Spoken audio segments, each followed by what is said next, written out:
Está entrando no ar o programa A Voz de Campos. A Voz de Campos.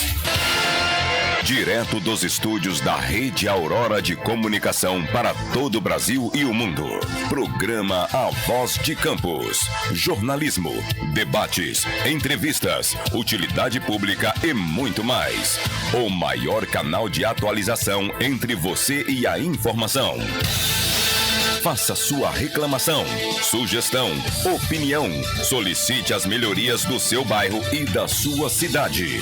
Está no ar o programa A Voz de Campos, feito com interatividade. E você é a prioridade. Já deu tudo certo. Agora no programa A Voz de Campos, acertando as contas do dinheiro público com nossos especialistas em economia.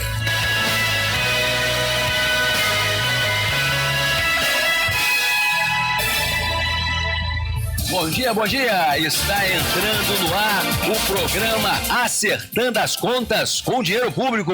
Hoje receberemos aqui o professor Carlos Frederico Menezes Veiga, uma das maiores autoridades em pesquisa na cana-de-açúcar. Ele que é filho do grande pesquisador, daquele pesquisador lá da empresa, da Embrapa, se eu não me engano, né? Menezes, também Menezes e tal. Então, ele vai estar conosco para discutir aí a questão do setor sucro-alcooleiro de Campos, vai fazer uma avaliação da safra de 2023, vai falar sobre meio ambiente. Ele hoje está se firmando aí no mercado, dando palestra nessa área. Ele que é doutor em produção vegetal, está se destacando, é aposentado da Universidade Federal Rural do Rio de Janeiro. O Fred vem bater aquele papo com a gente e nós temos muita coisa para comentar sobre a nossa cidade, sobre o Brasil. A visita, Léo, do presidente da República aos Estados Unidos, o encontro dele com Joe Biden, também com Zelensky. Você, como um grande analista internacional de política, vai fazer um resumão pra gente aí, falando sobre essas questões e também da proposta dele no mundo do trabalho, dentro desse contexto de precarização do trabalho, uberização do trabalho.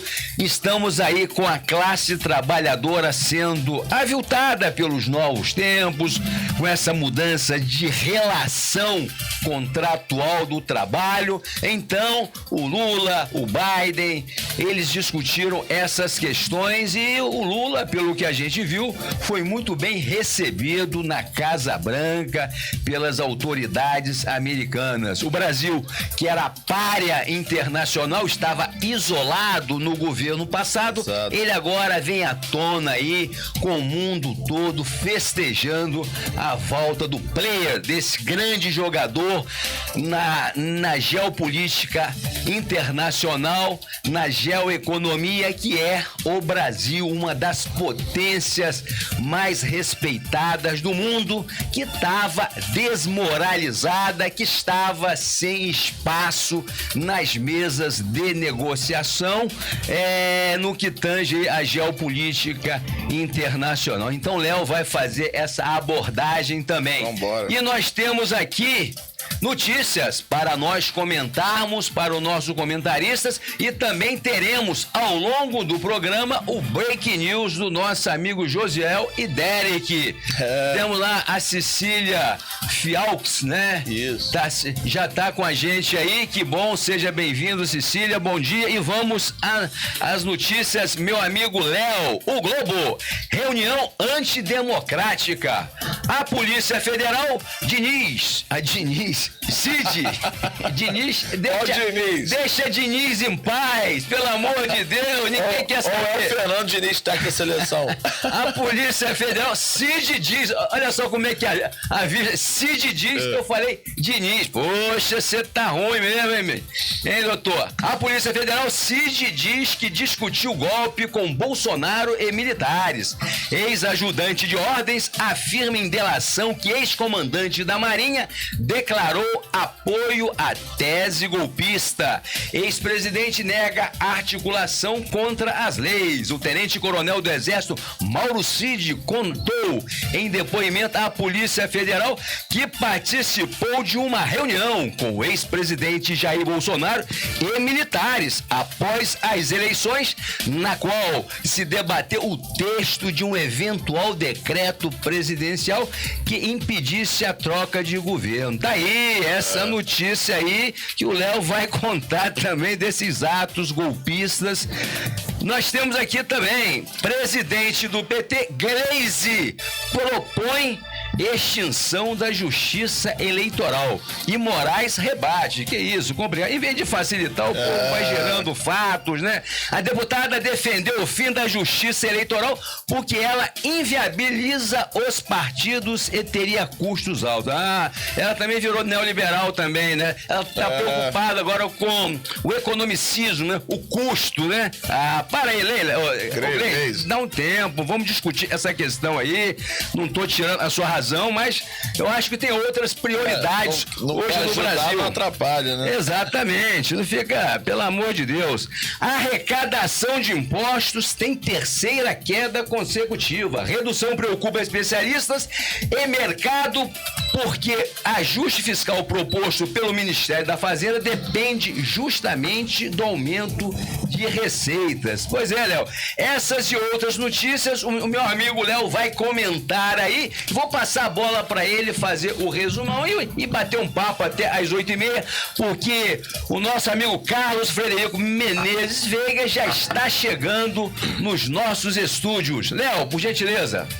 Bom dia, José Alves, bom dia, Josiel, bom dia, Derek, bom dia você que está nos assistindo pelo Facebook, pelo YouTube, pelo site, Instagram da Rádio Aurora Play, pelo canal 71 do aplicativo Sou TV e pela TV da Infolines. Eu acho que o assunto da semana, como você colocou, né, acho que foi a participação do presidente Lula representando o Brasil na Assembleia Geral da ONU, que aconteceu em Nova York, e o Lula, como acontece tradicionalmente, o Brasil abre a Assembleia Geral, é uma tradição, né, que acontece desde a fundação da Organização das Nações Unidas. No seu discurso, bem diferente do discurso do Bolsonaro, o Bolsonaro passou 4 anos fazendo discursos voltados para o Brasil, para o seu próprio eleitorado e falando aquele monte de baboseira, né, ignorando a política internacional e, obviamente, o Fórum das Nações Unidas é um espaço de política internacional. Por isso, Lula falou sobre desigualdade no mundo,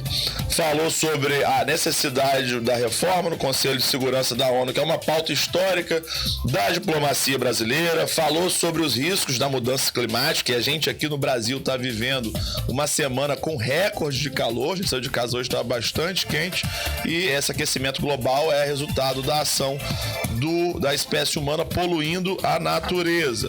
Lula falou também da necessidade de combater fake news em defesa da democracia, falou da defesa da paz e pregou por uma maior representação do Sul global nas decisões da política mundial. Esse discurso foi muito bem recebido, foi aplaudido, né, várias vezes, interrompido pela Assembleia com aplausos, mas um outro momento, Lula teve muitos encontros bilaterais, ele na verdade foi convidado para mais de 50 encontros bilaterais, tá, durante a sua passagem por Nova York. Obviamente que em 2 dias não dá tempo de você fazer tantos encontros. Lula optou pelo que foi prioritário. Ele teve encontro, foi muito falado, como você bem disse, com o presidente americano Joe Biden. Foi uma bilateral entre Brasil e Estados Unidos, onde eles assinaram uma iniciativa conjunta em defesa dos direitos dos trabalhadores diante do novo cenário, né, com desafios tecnológicos, aplicativos, desafios climáticos, econômicos, precarização dos trabalhos, enfraquecimento dos sindicatos. A iniciativa em si, o texto, não tem nada de concreto, nenhum compromisso concreto, mas é uma intenção positiva, um ato político positivo, um gesto para o mundo. E o Lula, como dirigente sindical, ele colocou isso na sua conversa com o Biden. E o Biden também está acenando, Zé, para o eleitorado americano, porque daqui a pouco a gente tem eleição presidencial americana e o Donald Trump pode voltar. Um dos motivos que está fazendo o Donald Trump estar popular na pesquisa é justamente a impopularidade que a guerra da Ucrânia está tendo no eleitorado americano. Por quê, José Alves? Porque os Estados Unidos estão gastando bilhões e bilhões. A gente estava aqui, né, o Derek, o Josiel e Zé, antes do programa, vendo que a Disney investiu 60 e tantos bilhões em parques, não sei o quê. Pô, o que é 60 e tantos bilhões? Cara, os Estados Unidos estão investindo bilhões, trilhões nessa guerra da Ucrânia e a Ucrânia não está conseguindo nada. Só tá morrendo gente e tá jogando dinheiro do contribuinte americano fora numa guerra que não faz sentido nenhum. E aí o outro encontro muito aguardado, Zé, depois de muitos desencontros entre o Zelensky e o Lula, o Brasil finalmente fez uma reunião bilateral aberta à imprensa, né? O Lula conversou com o Volodymyr Zelensky, líder ucraniano. A Ucrânia vive uma invasão da Rússia, está em guerra com a Rússia invadiu parte do território ucraniano.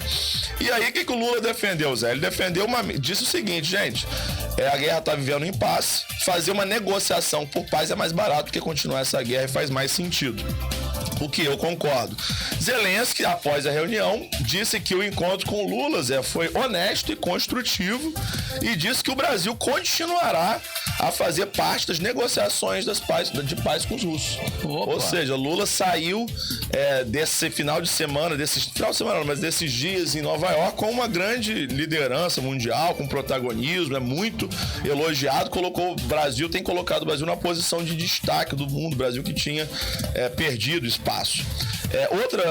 Outra informação importante, Zé, que teve essa semana, que é uma pauta recorrente aqui do programa, até porque o Zé Alves é um grande economista, que é o Copom, exatamente. O Comitê da Política Monetária, né, do Banco Central do Brasil, anunciou mais uma queda de 0,5 ponto percentual na taxa Selic, Zé. É uma coisa muito boa, excelente a queda da taxa de juros Selic em 0,5. Isso aí expressa a importância que está tendo o atual governo, que chegou em janeiro, porque nós já aprovamos o arcabouço fiscal em substituição àquele draconiano teto de gasto que só tirava direito da classe trabalhadora, prejudicava o Brasil e dava certamente beneplácito para a classe dominante, sobretudo o mercado financeiro. Então, o arcabouço fiscal, esse ajuste fiscal de uma forma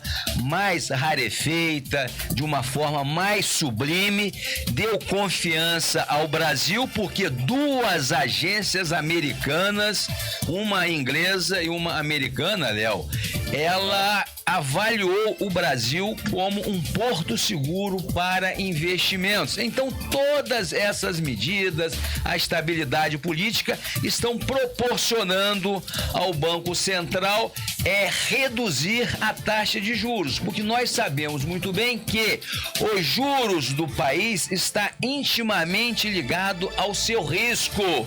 Se o país oferece um risco muito alto para os investidores, então você aumenta a taxa de juros para que você atraia capital estrangeiro. Tudo bem que existe também a questão de você combater a inflação. Existe também, através da política monetária, você segura a demanda quando você tem uma inflação de demanda. Mas essa é outra discussão, porque nós tínhamos no mundo uma inflação de custo, porque as cadeias de produção ficaram desestruturadas por conta da pandemia. Aí você teve uma alta de preço.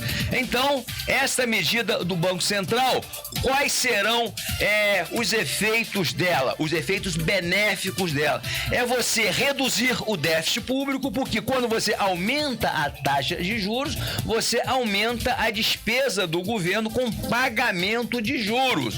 Muito bem? Você terá o cheque especial, vai ficar mais barato, a taxa de juros do cheque especial vai reduzir, porque a taxa Selic é a taxa que baliza todas as taxas de juros da economia brasileira.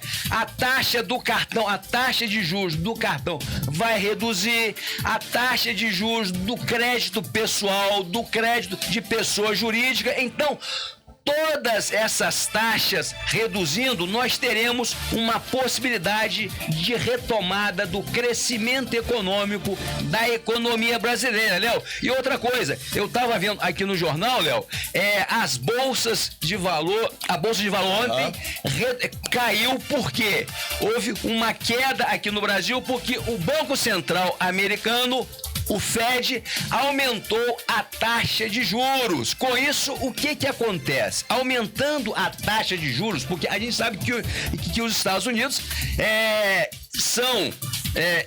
um país que oferece pouco risco. Então, se você investe lá nos americanos, lá nos títulos americanos, nos ativos americanos, a taxa de risco é muito pequena. Então, quando você aumenta a taxa de juros americana, o que acontece com o capital que está aplicado no resto do mundo? Ele vai lá para os americanos aproveitar a rentabilidade dos títulos americanos. Isso é um movimento de vai e volta, é um fluxo de retorno, né? Um fluxo de volta, um fluxo de ida. O dinheiro fica circulando buscando a maior taxa de juros. Então, eu quero dizer que aqui no Brasil é uma boa notícia porque nós teremos aí a retomada do crescimento econômico, como por exemplo, o PIB do segundo trimestre veio acima do crescimento da expectativa do mercado. Léo? Pois é, o Brasil tá crescendo mais que a expectativa. O Brasil não ia virar a Venezuela, Zé, não falavam isso? Que ia fechar a igreja, que e agora nada, cadê? Olha, você sabe quem vivia falando sobre isso? Era o grande economista, o ícone da economia internacional, o seu Paulo Guedes. Paulo Guedes, pois é. Esse discurso, quem lançou ele no governo de Bolsonaro foi o gênio de Chicago, o gênio, seu Paulo Guedes. Pois é, que tá dando palestra no YouTube agora pra ganhar um dinheiro. Aliás, ele não precisa ganhar dinheiro. Pois é, ele ganha muito dinheiro. A gente tá trabalhando aqui sexta de manhã na rádio, ele tá cheio de dinheiro, do paraíso fiscal, ele tá bem na fita, né, Zé? É um homem muito rico, mora no Leblon. A gente não mora nem no Brasil. O vinho que ele toma custa 20 mil reais, rapaz. Isso, uma garrafa de vinho que ele toma lá no Fazano, no Rio de Janeiro, aquele restaurante, aquele hotel que tem em frente à praia ali, é 20 mil reais. Agora, Paulo Guedes, tudo bem, ele não conhece essa parte de governo, ele é muito complicado, mas é um homem rico, sabe ganhar dinheiro, é ex-banqueiro. Esse banco BTG, que é do André Esteves, ele que criou o banco, junto com o André Esteves. Não, então eu dou assim.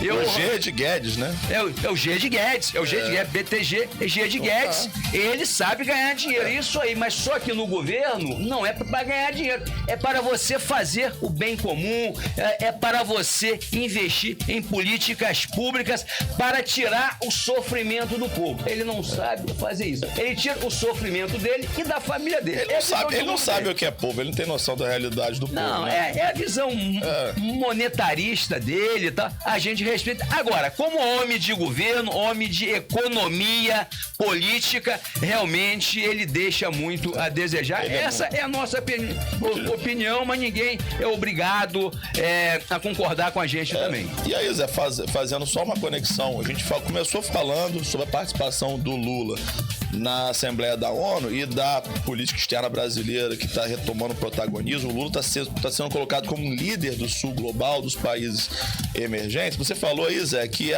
investir nos Estados Unidos é muito mais seguro. E um dos motivos é porque os Estados Unidos imprime a moeda global. Pois é o dólar. O dólar, né? Eles têm o poder de imprimir a moeda que circula o mundo todo, mais o Brasil e os BRICS, né? A aliança com Rússia, China, Índia, África do Sul, tem questionado essa hegemonia do dólar, né? Começado a fazer comércio em moedas locais. Isso, obviamente, tem incomodado os Estados Unidos, mas não está impedindo o Brasil de ter uma boa relação com os Estados Unidos quando interessa. Fez essa bilateral com o Biden. Então, o Lula está fazendo uma política externa muito hábil, onde ele consegue fazer parcerias estratégicas com China, com Rússia, mas ao mesmo tempo com os Estados Unidos, porque, galera, o que interessa é o interesse do Brasil, do povo brasileiro. E aí, Zé, você comentou também essa notícia aí, que o tenente-coronel Mauro Cid, em sua delação premiada, ele que foi...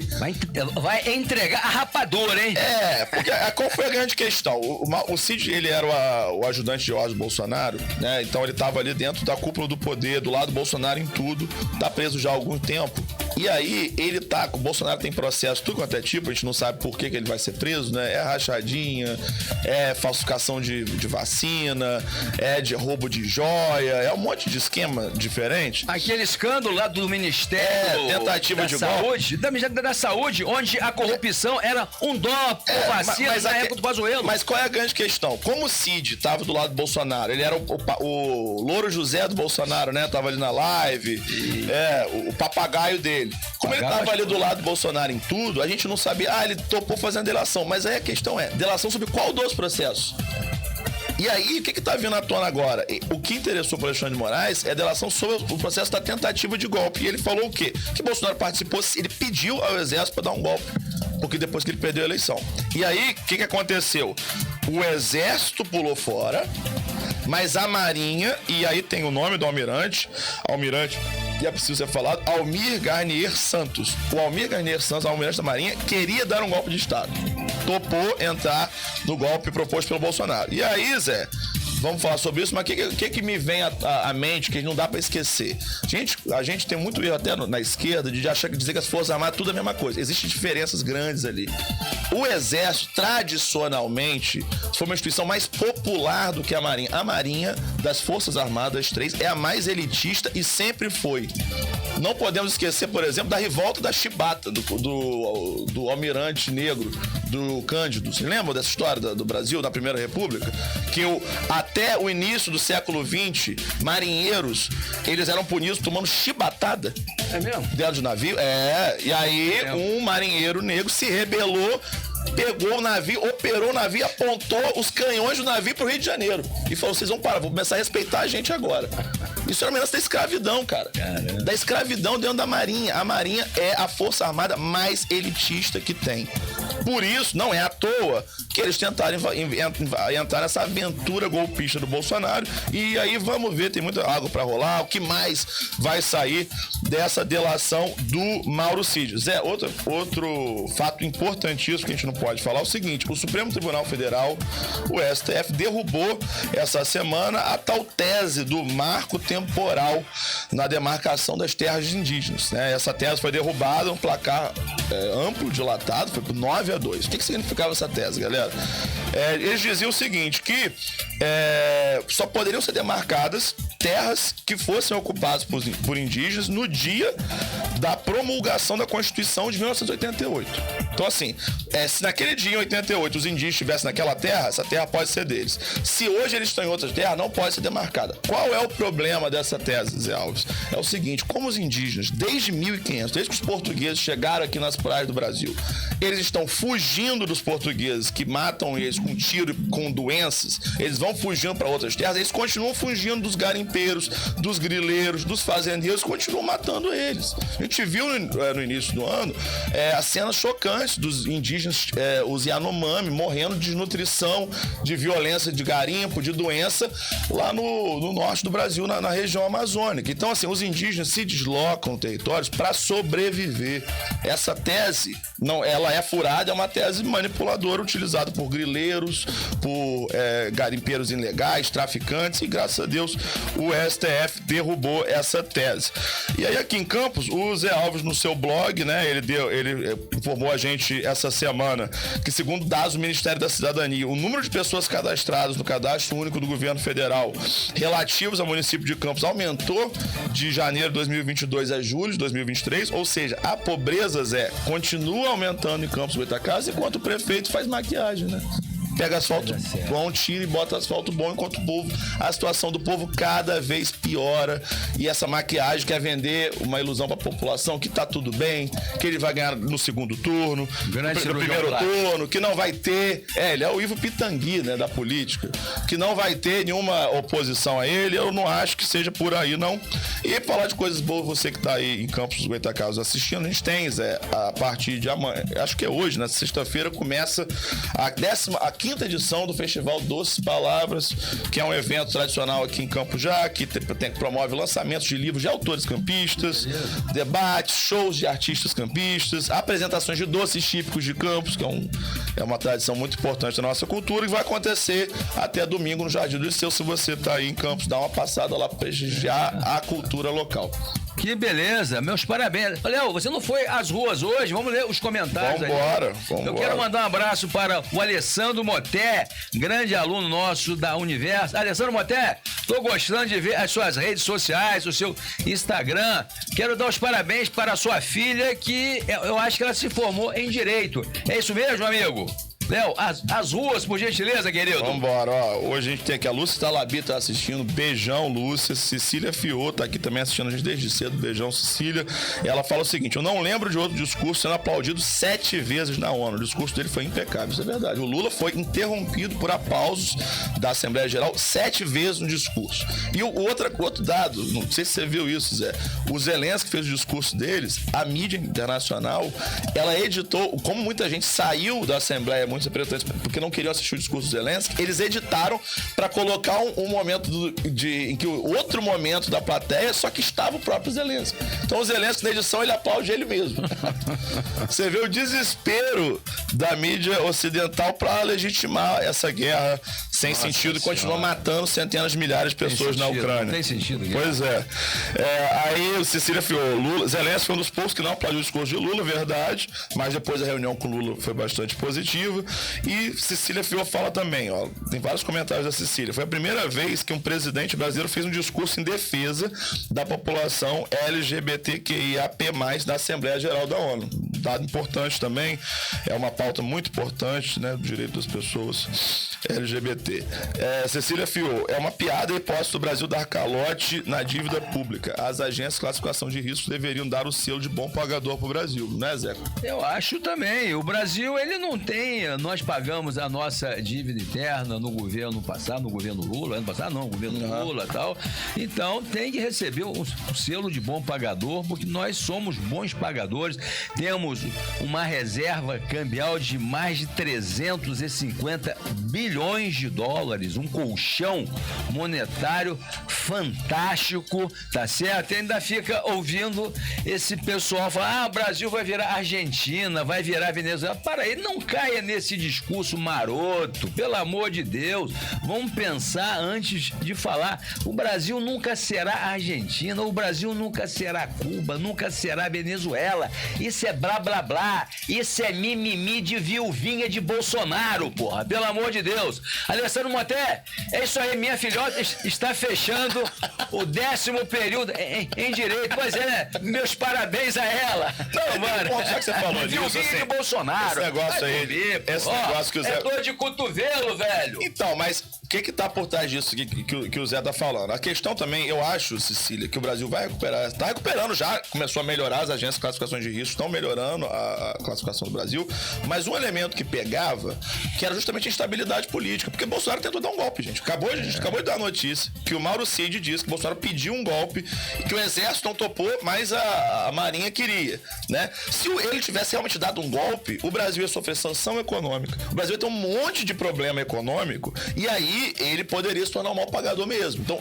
essa instabilidade aumentava o risco do Brasil no comércio mundial. Agora, com o Lula, a situação está se revertendo, além dele ter feito uma participação com muito prestígio na Assembleia da ONU. Eu não sei se você viu, Zé, Lula participou de um jantar onde ele levou o presidente da Câmara, Arthur Lira, presidente do Senado, Rodrigo Pacheco, levou outras figuras, representantes da Fiesp, num jantar com grandes agentes econômicos americanos, dono de Google, dono de Facebook, de outras empresas de tecnologia, e ele mostrou o quê? Isso foi comentado, né, nos Estados, pelos analistas americanos. Ele mostrou para a economia, para grandes agentes econômicos americanos, que ele está unificando e pacificando o Brasil. Então, assim, as taxas de investimento estrangeiro no Brasil aumentaram muito até o momento e vão continuar aumentando. O cenário econômico do Brasil tende a melhorar.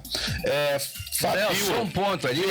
É bom a gente explicar o seguinte, que numa economia capitalista, pessoal, vocês têm que entender o seguinte: o capital, ele quer estabilidade política. Exato. O capitalista, ele é covarde. Sabe por quê? Porque ele tem medo do risco.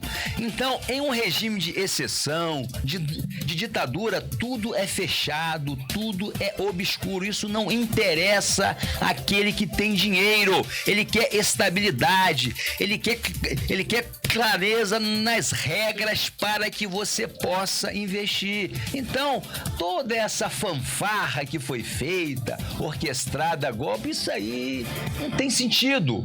O capitalismo não gosta de alvoroço. Ele quer paz para ele ganhar dinheiro. Lógico. É só isso. Porque ele quer investir hoje para ter retorno amanhã, ele quer ter a certeza que as regras não vão mudar, né, Zé? É lógico. Você investe hoje, amanhã muda tudo, você perde o que você investiu, e aí? Que é o que acontece quando tem um golpe que foi tentado aqui. Investe lá na Arábia Saudita, lá onde tem um rei todo poderoso, é ele que manda. Então, se ele cismar de botar a mão, você bota o seu dinheiro lá na Arábia Saudita, se o rei cismar de confiscar o seu dinheiro, ele vai confiscar, porque a lei é ele. Ele é o todo poderoso, é ele que manda. O Estado sou eu. Ele então, assim, essa estabilidade política, a melhoria da imagem do Brasil, os acordos bilaterais, fica à vontade. Vou te continuar lendo o comentário da galera aqui, ó.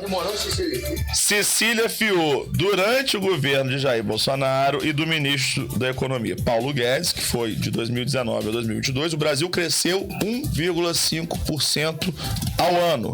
Taxa inferior a registrados no governo FHC, Lula e no primeiro mandato de Dilma. É verdade, Cecília, mas eu sou crítico ao governo Bolsonaro, mas tem que pontuar também que teve a pandemia no meio disso aí e que jogou essa média bem para baixo. Mas fora a pandemia, realmente foi um governo ruim para a população em geral, tanto que conseguiu a façanha, é o primeiro cara que não consegue se eleger no Brasil, na Nova República. Todo mundo conseguiu se eleger, menos ele. O Alessandro Moté, bom dia. Alessandro. Cecília Fiô tem mais um comentário aqui. O STF liberou a ação para descriminalizar o aborto, mas com a atual composição do tribunal, eu duvido que as mulheres vão conseguir essa conquista. Vamos ver o que vai acontecer, uma pauta complicada realmente, né? Vamos ficar de olho. Ezequiel Xerene, bom dia a todos, tenham um excelente dia. Bom dia, Ezequiel. Meu irmão, tudo bem? Vou levar a impressora amanhã de manhã, não deu pra levar não, hein? Ezequiel é vizinho nosso lá que conserta computadores e tal, né? Ele tem uma grande empresa aí, uma oficina de computadores, faz limpeza, conserta, é um cara que conhece bem essa parte de hardware. O que houve aí? Estão querendo... Ih, caçou a nossa licença? O que houve? Mas está online ainda. Estamos online. Isso aqui é o nosso retorno. O que tá vendo? O que tá picotando aí? Vamos lá, Léo. Alguma novidade aí? Isso é só o nosso retorno. O que tá picotando? Vamos seguir. O Alessandro Montese fala aqui com a gente, ó. Minha filhota está fechando o 10º período em Direito. Pois é. Mas já passou na OAB. Olha que só. Beleza, rapaz. Grande.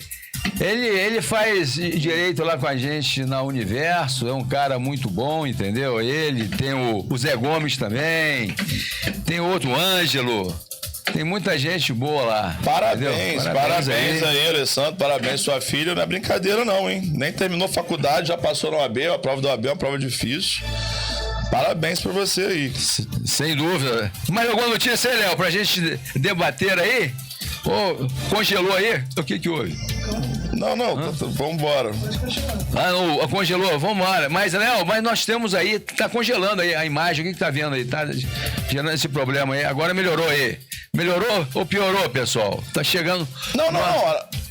O que é? Nossa transmissão tá indo, é o nosso retorno. A gente continua. Então tá ok. Aqui. Então, pessoal, tá chegando o nosso entrevistado, o Carlos Frederico. Ele já liguei pra ele aí, ele se atrasou um pouco por causa do trânsito, isso é natural, né? Mas, Léo, eu tenho visto aí no Ministério da Cidadania, rapaz, alguns números estarrecedores, isso preocupa a gente.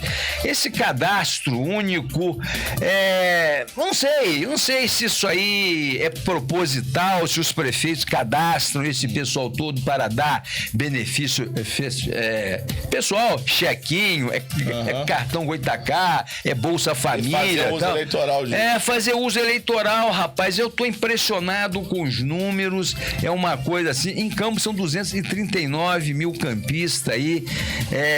No cadastro único. Se você tá no cadastro único, você é vulnerável social. Então você é pobre de certa forma. Ninguém vai se inscrever no CAD único porque, né? Porque gosta, acha bonitinho. É porque você necessita realmente. E também, São João da Barra apresentou números altos, 25 mil pessoas cadastradas. 25 mil? Cadastradas. Eu bota pra gente no blog do Zé Alves aí, por gentileza. Abre blog do Zé Alves no Google. Blog do Zé Alves Neto. Você sabe qual é a população de São João da Barra? Sei. Quantos? 36 mil, dá 70%. Caramba, 70% da população. Dá 70%, eu tô achando isso muito estranho. Eu até divulguei ontem, botei o percentual pra gente colocar aí, bota pra gente. Mas aí. Será que não tem gente que tem uma atividade econômica, mas se cadastra pra acumular mas aí o benefício? Que tá o problema. Olha lá, quer ver? Levanta um pouquinho, por gentileza aí. Eu botei aqui, ó. Levanta aí, por gentileza, olha lá, 25.664 em São João da Barra, no CAD único, né? O que representa 70% da população municipal de 36 mil habitantes, entendeu? Então é uma coisa... Levanta mais um pouquinho, por gentileza. Levanta que vai aparecer São João da Barra aqui. Levanta aí, por favor. No cadastro, não, abaixa a outra postagem. A outra postagem. Embaixo. Segue aí. Segue a outra postagem. Você não abriu. Aí. Tem que apertar aí, isso aí. Olha lá. Chega um pouquinho pro lado aqui pra gente dar um foco maior. Clica no gráfico aí. Por gentileza. Isso, olha lá. 25.664 de pessoas cadastradas no CAD único, Léo. Aí você tem 64% de pessoas em situação de pobreza. Sim. 18% de pessoas de baixa renda e 18% de pessoas acima de meio salário mínimo. Então, se você tem 18% de pessoas que ganham acima de meio salário mínimo, então você tem aí 82%, né, de pessoas que ganham abaixo de meio salário mínimo.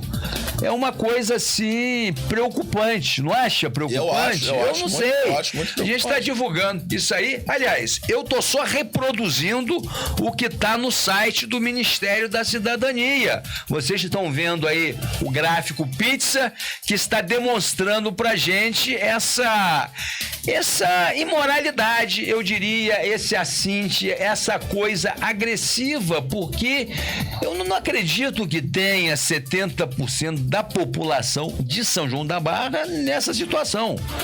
Acho que tem alguma coisa estranha, Zé. Ou tem gente que está acumulando esse benefício, um reflexo da informalidade, que as pessoas têm uma atividade econômica, mas que vive totalmente à margem da economia formal. Mas se esse dado for verdadeiro, é muito alarmante, principalmente no município que tem o Porto do Açu, né? Que é um mega investimento que prometeu levar desenvolvimento econômico a São João da Barra.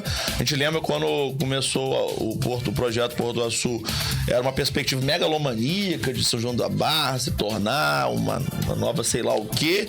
E aí, olha o resultado que a gente tem em 2023. Não, pois é, aí você vê 25 mil são joanense, né, cadastrado no CAD único, no cadastrado. Aí como é que perfil é esse de pessoas que estão cadastradas? Entra, Fred. Está chegando agora nos nossos estúdios aqui o professor Carlos Frederico Menezes Veiga, grande personalidade, autoridade na área de pesquisa da cana-de-açúcar aí, veio bater um papo com a gente, ele que é membro da Coagro. Inclusive, Fred, o programa A Voz de Campos, do dono da rádio, né? É quem patrocina ele. Um dos patrocinadores é a Coagro, é o Germano Santos. Então temos aqui um cooperado da Coagro, temos aqui um produtor rural, temos aqui um grande estudioso da questão sucro-alcooleira de Campos, pesquisador, doutor em produção vegetal, e aí está se firmando aí no mercado como o professor do meio ambiente. Olha só que coisa interessante. Eu vi uma palestra sua lá em Natividade, vi também em São Francisco você dando um prêmio a um menino. Você está aí se ramificando nessas prefeituras. Que bom que você está com esse discurso, né, de meio ambiente, e nós precisamos muito dessa questão do meio ambiente. Inclusive, nós vamos saber de você hoje, Léo. Nós temos aí o presidente da República, Lula, que fechou acordos internacionais para fomentar a questão do biocombustível e tal. Queremos saber se isso vai impactar aqui a produção sucro-alcooleira de Campos, né? Queremos saber, Léo. E para isso nós vamos dar aí um bom dia ao nosso amigo Carlos Frederico. Bom dia, meu amigo Carlos. Bom dia, querido Zé Alves. Bom dia, Léo. Grande prazer estar aqui com você novamente, né? Trocando ideia com vocês. É muito bacana a gente estar tendo essa oportunidade aí de estar discutindo aí esse setor que é um setor tradicional de Campos, né? O setor de produção agrícola, né? E que precisa aí estar se ajustando, né, às novas demandas mundiais de questões ambientais, e são perspectivas que surgem para a nossa região, né? Temos aí várias oportunidades surgindo, né? Hoje temos aí a questão do porto, que tem uma demanda também extra para a questão da biomassa, né? Da biomassa. Então são vários aspectos que a gente tem oportunidade de estar aí participando, de estar aí buscando, né? Nós já, como você falou, já estamos aí há algum tempo já militando nessa atividade do agro, né? E a gente vê que as demandas surgem, as dificuldades surgem, né? Surgiram, né? Houve já uma grande, em determinado momento, uma participação maior do setor agro na economia da região, né? Tivemos aí na década de 80 a questão do avanço da economia petrolífera, né? E isso daí, vamos dizer assim, de uma certa forma mudou o panorama da região, impactou o setor agro, né? De uma certa forma também. E a nível de Brasil, acho que a questão do agro tem uma representação grande, né? E a gente gostaria que a nossa região estivesse também inserida nesse momento aí do agro nacional, né? Como você bem colocou aí, com essas novas demandas ambientais. Muito bem. Eu vou fazer a primeira pergunta aí, Léo, depois eu passo para você. Carlos Frederico, como é que foi a safra desse ano? Qual a sua avaliação? Se continua aí, a safra já terminou ou vai terminar? Quantos empregos foram gerados e qual a produção de açúcar e álcool que foi feita neste ano? Então, cada ano a gente tem um panorama diferente do setor, não só da cana, como diferente também de toda a questão do agro. O agro é um setor que tem vários fatores que demandam da sua questão do mercado, o risco ambiental, de clima, né? São vários fatores que aí estão interferindo. E na nossa região, mais especificamente da atividade canavieira, não é diferente. Nós, ano passado, né, tivemos aí um ano totalmente atípico no que diz respeito ao clima. Aliás, o clima na nossa região tem sido um dos fatores mais limitantes. Existe aí um projeto de lei tramitando no Congresso Nacional, já aprovado pela Câmara, 1440, se não me engano, de 2010, já mais recente, né? Especificamente eu não estou lembrando o ano que foi inclusive de autoria do atual prefeito, né? na Câmara Federal. Então esse processo atualmente está tramitando no Senado. E é uma realidade, né? A gente observa que o clima na nossa região, ele tem se portado semelhante à questão do semiárido. O semiárido, para esse enquadramento no semiárido, nós precisamos ter a questão da limitante, da quantidade de chuva anual, e também na distribuição dessas chuvas durante o ano, né? E a gente tem um estudo aí do professor Mendonça, da UENF, muito interessante, que inclusive embasou começou todo esse encaminhamento desse projeto de lei, que ele fala que essas questões já impactando já nas últimas décadas têm sido bem gritante. E ano passado, voltando, já chegando na questão da sua pergunta, Zé, foi um ano totalmente atípico, né? Nós tivemos durante o período de safra, que é importante essas chuvas que da nossa safra aqui, que é de maio até novembro, é importante que haja essas chuvas para que a outra safra tenha reflexo. Sim. E o que não ocorreu, né? Foi um ano que não ocorreu chuva nenhuma nesse período. Foi praticamente zero de chuva de maio até o final da safra passada, que foi aí no início de outubro, meados de outubro. Isso impactou de sobremaneira na produção de cana desse ano, né? E exatamente isso tem refletido em uma maior diminuição, apesar do esforço de ampliação, né? Nós temos aí um esforço, aí estão sendo arrendadas, a própria Coagro arrendou áreas que eram do antigo Grupo Otom, houve novos plantios, né, para que justamente a região da Baixada Campista, que hoje não tem nenhuma unidade ainda funcionando, né, deixou de produzir. Então, parte dessas terras da Baixada foram reintegradas à produção pela atividade da canavieira da Coagro e foram colocadas já em produção, o que impactou menos a safra desse ano. Mas fomos contar as produtividades que tivemos nesse ano aí foram produtividades bem menores que os anos anteriores. Então devemos ter uma safra aí com uma produção aproximada do que foi a do ano passado, graças a esse incremento do plantio de cana na região, né? Existe nossa região, ela não atende, a produção de cana não atende só nosso município, não só o nosso estado. Nós temos contato também com a usina Paineiras, que é aqui próximo da nossa região, aqui no Espírito Santo, e é uma situação interessante. Mais da metade da cana daquela unidade que está aqui no município de Marataízes vai do município e próximo também do município ali de São Francisco de Itabapoana. Então essa cana, vamos dizer assim, ela está favorecendo um outro estado, né? E nós ainda temos, né? Foi a demanda de produção de cana na nossa região foi o que levou ao fechamento das usinas, né? Se lembram aí, houve uma grande expansão do setor na década de 70 e não houve o correspondente aumento na produção de cana. Isso levou ao fechamento das 23 usinas que existiam aí até a década de 80, para hoje aí estão restando aqui na nossa região aqui 2 unidades e uma no município de Cabo Frio, né? Então isso impactou sobremaneira. E o projeto de irrigação que era para ser implementado para suprir essa nova ampliação do parque industrial, infelizmente não ocorreu. Ficou um acervo muito grande que ainda se encontra lá na Universidade Rural. Diga-se de passagem, um acervo preciosíssimo, que o livro de detalhamento é muito minucioso, né? Até muitos empreendimentos que chegam em campos aí, supermercados, ainda recorrem a aqueles levantamentos topográficos que existiam na época e tudo mais, dado o devido nível de detalhamento, não só de topográfico, como também de solos, de água, etc., né? Infelizmente, esse projeto não foi adiante. Isso levou aí, como leva até hoje, né, infelizmente, uma falta de matéria-prima na nossa região. Muito bem. Léo, a sua pergunta. Então, eu tenho outras perguntas para fazer, mas vou aproveitar o gancho aqui do professor para fazer uma pergunta. O senhor está falando que a gente teve, no período recente, alterações climáticas atípicas que prejudicaram a produção. Tá? O presidente Lula acabou de fazer um discurso na Assembleia Geral da ONU e ele falou justamente da mudança climática, né, que é provocada pela ação do homem sobre o meio ambiente, que a comunidade internacional deveria se unir para implementar ações concretas para interromper essa mudança climática. Como é que o senhor vê essa situação? Realmente é culpa da ação humana? Precisamos reagir?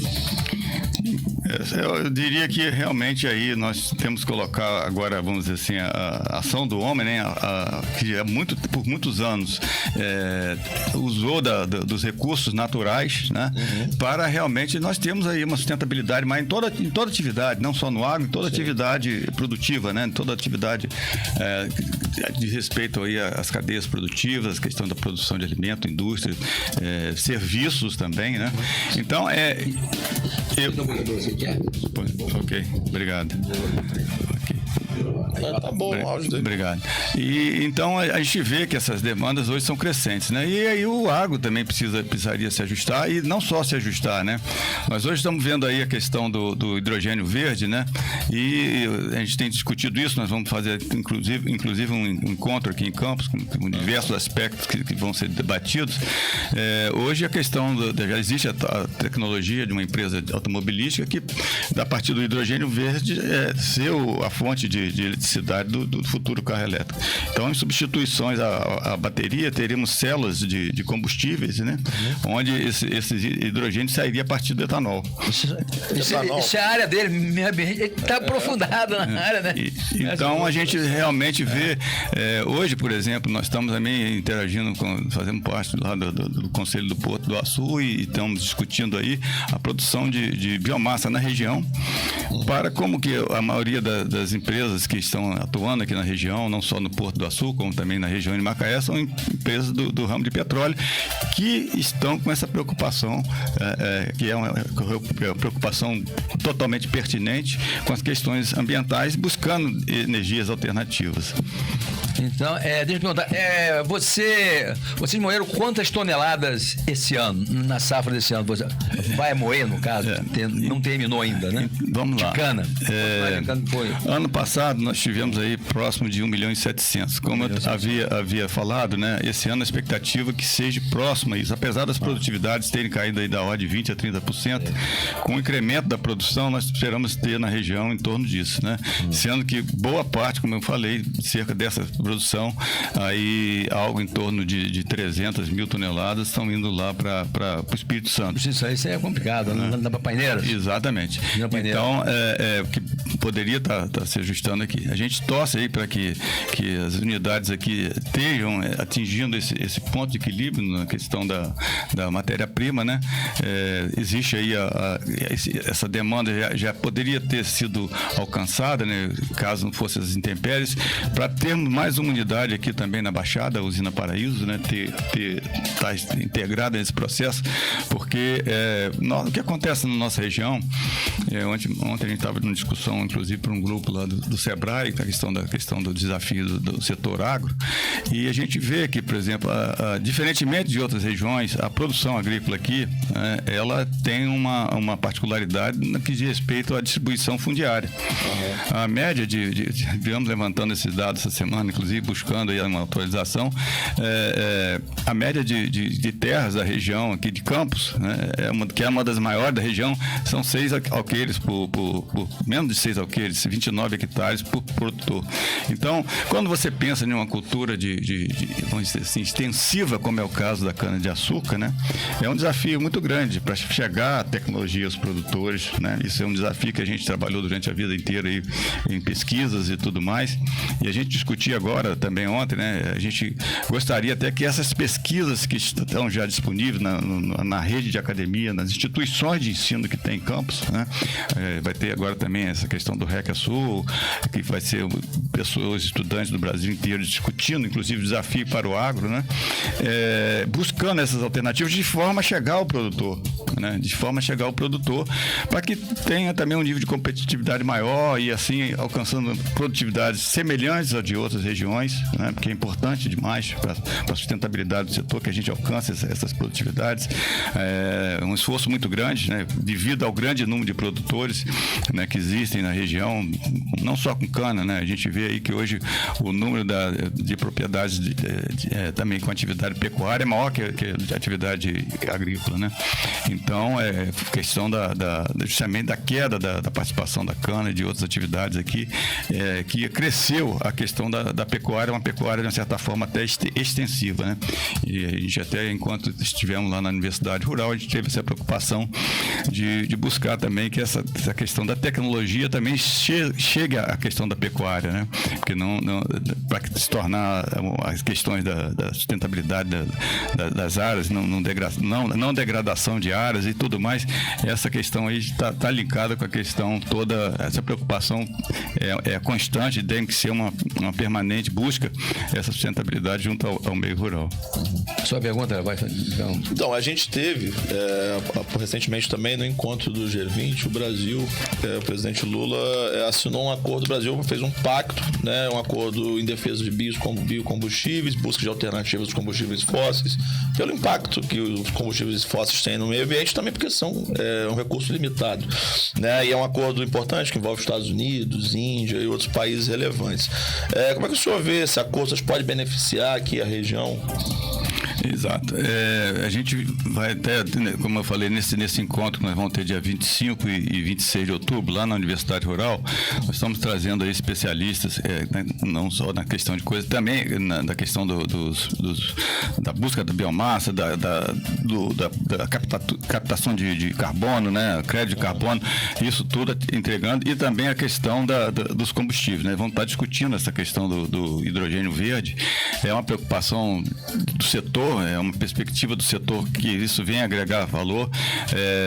Também estamos discutindo aí junto ao Porto do Açu, que é a holding que controla todo aquele complexo, essa questão também de busca, tem empresas já interessadas também nessa atuação aqui na região, e a gente vê que realmente é uma saída, né? E a gente torce para que, por exemplo, se a gente buscar aí o que já tem disponível no mercado, que são os carros elétricos, a gente vê que realmente é uma alternativa, vamos dizer assim, que a gente também tem que buscar um certo cuidado, porque normalmente de onde que vem essa eletricidade nos grandes países?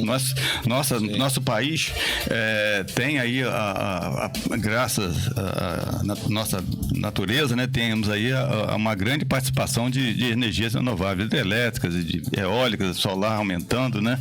Então a gente vê que se a gente buscar também, não só para o país nosso, mas também, inclusive, de exportar, né? Já que nós temos essa possibilidade de busca através da biomassa, né? Exportar essas tecnologias, essa produção, né? A gente vê, por exemplo, enquanto estivemos lá na Universidade Rural, iniciamos um projeto com a Alemanha, a gente vê que a demanda de energias alternativas, tem projetos aqui na região, já em andamento que começamos, que buscam aí os resíduos da produção agrícola, né? Toda essa busca é uma crescente, né? Depois, inclusive, da questão da guerra com a Ucrânia, da Rússia com a Ucrânia, a Europa aí tá todo vapor buscando essas alternativas. Sim. O caso, veja bem, um dos problemas a gente sabe, né, que é a questão fundiária, as pequenas glebas, as pequenas terras, é um dos gargalos, a gente sabe disso, né? E como que vocês vão fazer aí com essa, né, você já falou, aumentando a produtividade com tecnologia e tal, e a questão da matéria-prima ainda é uma coisa que é gargalo também.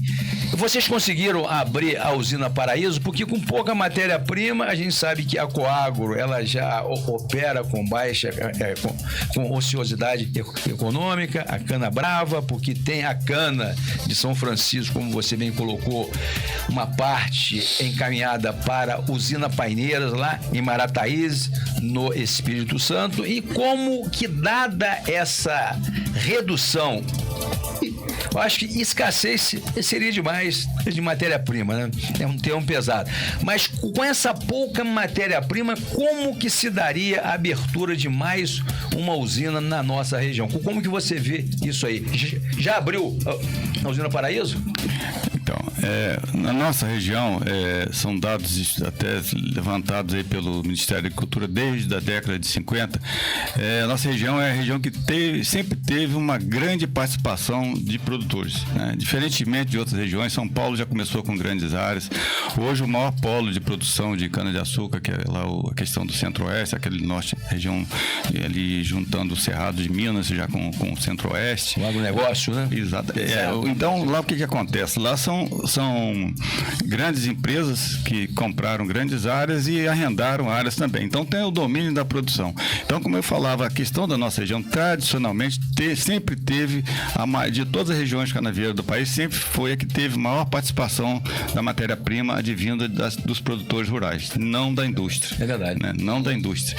Então, essa pergunta realmente é uma questão desafiante, porque a gente tem assim, contatos com produtores da Baixada que têm interesse em voltar. E é fundamental, em que pese, como eu falei, a Coagro, que se irá administrar a usina Paraíso, ter arrendado terras próximas, né? Mas a participação, a volta desses produtores, que a gente sabe que têm esse interesse em voltar pela sua proximidade, ficou inviável, né? Praticamente até a questão urbana de atravessar a cana daqui e onerosa, né? A questão, a gente sabe que, por exemplo, toda a questão da lucratividade depende do custo de produção, da logística, né? Então, essa questão praticamente fez com que os produtores da Baixada praticamente se desativassem a sua atividade.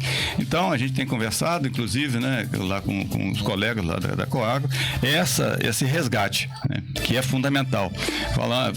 A ideia, estamos fazendo já viveiros de mudas para ser distribuída para esses produtores, e até porque, né, como eu falei, muitos partiram para a questão da pecuária. E pecuária tem sofrido aí nos últimos 2 anos um processo de baixa de mercado muito grande, né? Com a questão de reduções de exportação e tudo mais. Então, hoje a atividade pecuária está recuperando, né? Tá agora recente, esse último mês agora está dando uma recuperação, a gente vê que os outros estados estão recuperando, mas essas alternativas têm que ser buscadas. E no momento, assim, até porque a questão da integração desses produtores que tem aí, apesar de serem novos produtores, a nova geração, que a gente acredita que não só com cana, né, a nova geração continue aí a sua atividade no agro, né, os novos descendentes e tudo mais, mas existe ainda a vocação da região da Baixada com a cana-de-açúcar. Então, realmente, até como alternativa, que eu costumo falar o seguinte, um dos grandes desafios do agro, né, além do clima, é a questão do mercado, né? Então, eu já tive experiências através da Universidade Rural, introdução de novas atividades aqui. Quando você chega no produtor e que ele não tem um mercado ainda definido, né, é desafiante, né? Por exemplo, a gente tem visto aí a questão do abacaxi. O abacaxi hoje está se expandindo, já existia em São da Barra, já em grande quantidade lá na São Francisco, está expandindo em Campos, porque hoje esses produtores têm algum canal de distribuição já feito, mas era notório, né? Na região que eu vi quem plantava, muitas vezes chegava um aventureiro aqui para comprar e realmente o mercado ficava difícil. Então, que a gente torce, né, que as usinas continuem aí cada vez mais assim com suas atividades sustentáveis, principalmente na área econômica, para que possa dar também uma sustentabilidade econômica a esses produtores que vierem a se enganjar aí novamente na produção de cana. Mas vocês conseguiram abrir a usina Paraíso? E ela seria uma compensação, porque vocês, a questão logística de transporte, você tirar a cana lá na Baixada, levar lá para Sapucaia, no caso, a Coagro, isso gera um custo, né? Então, com a usina Paraíso, isso aí você incentivaria os produtores ao redor ali a produzirem cana e tal, mas também, Fred, existe a questão da ociosidade econômica, porque não vai ter cana suficiente. Então, o custo que você economizaria do transporte, você vai ter um outro custo que vai bater no 0 a 0. Como é que você vê isso aí, o custo da ociosidade econômica, se vocês reabrirem, né, realmente a Paraíso? Então, a gente acredita, né, assim, a parte econômica da cooperativa não tem muito acesso, né, em termos de coisa, mas eu acredito, por exemplo, que o investimento que foi feito nas terras, em novos plantios, nas novas áreas que foram aí, como eu falei, arrendadas do Grupo Otom, esses seriam suficientes para dar o início à produção, o processo de produção na usina Paraíso. Como houve, por outro lado, um decréscimo da produção devido ao clima, também é importante que se mantenha também uma certa, vamos dizer assim, lucratividade na produção da usina Sapucaia, que é foi resgatada como era a maior usina, e é a maior usina de cana do estado, né? Então, é uma usina que ainda poderia até estar moendo um pouco mais. Mas eu acredito que pela questão da logística, pela questão até da oportunidade também que será dada aos produtores, não em termos de ter ali próximo à sua região produtora ali de cana, mais uma unidade, venha a ser aí uma alternativa para, não só para a Coagro, para a atividade econômica em si, mas também para aqueles produtores que ali já produziam a sua matéria-prima. É um desafio, né? Não só para resgatar a usina, até para que todos os produtores de toda a região canavieira da região tenham a sua sustentabilidade, tenham a sua tecnologia, né? Nós temos aí desafios muito grandes aí em questão da colheita da cana. Esse ano houve também uma questão muito atípica, né? Vamos dizer assim, sempre a questão houve um esforço muito grande para que se trabalhasse esse ano só com funcionários cadastrados, né? Só totalmente cadastrados. Então isso, por incrível que pareça, né? Causou uma baixa oferta de matéria-prima. A gente sabe que existe informalmente, até o professor Alcimar lá da UENF já levantou isso, né? Durante a safra de cana, o período de carteiras assinadas, né, pelo CAGED aí, a questão é uma sazonalidade muito grande. Aumenta muito. Então, esse ano, o que aconteceu, né?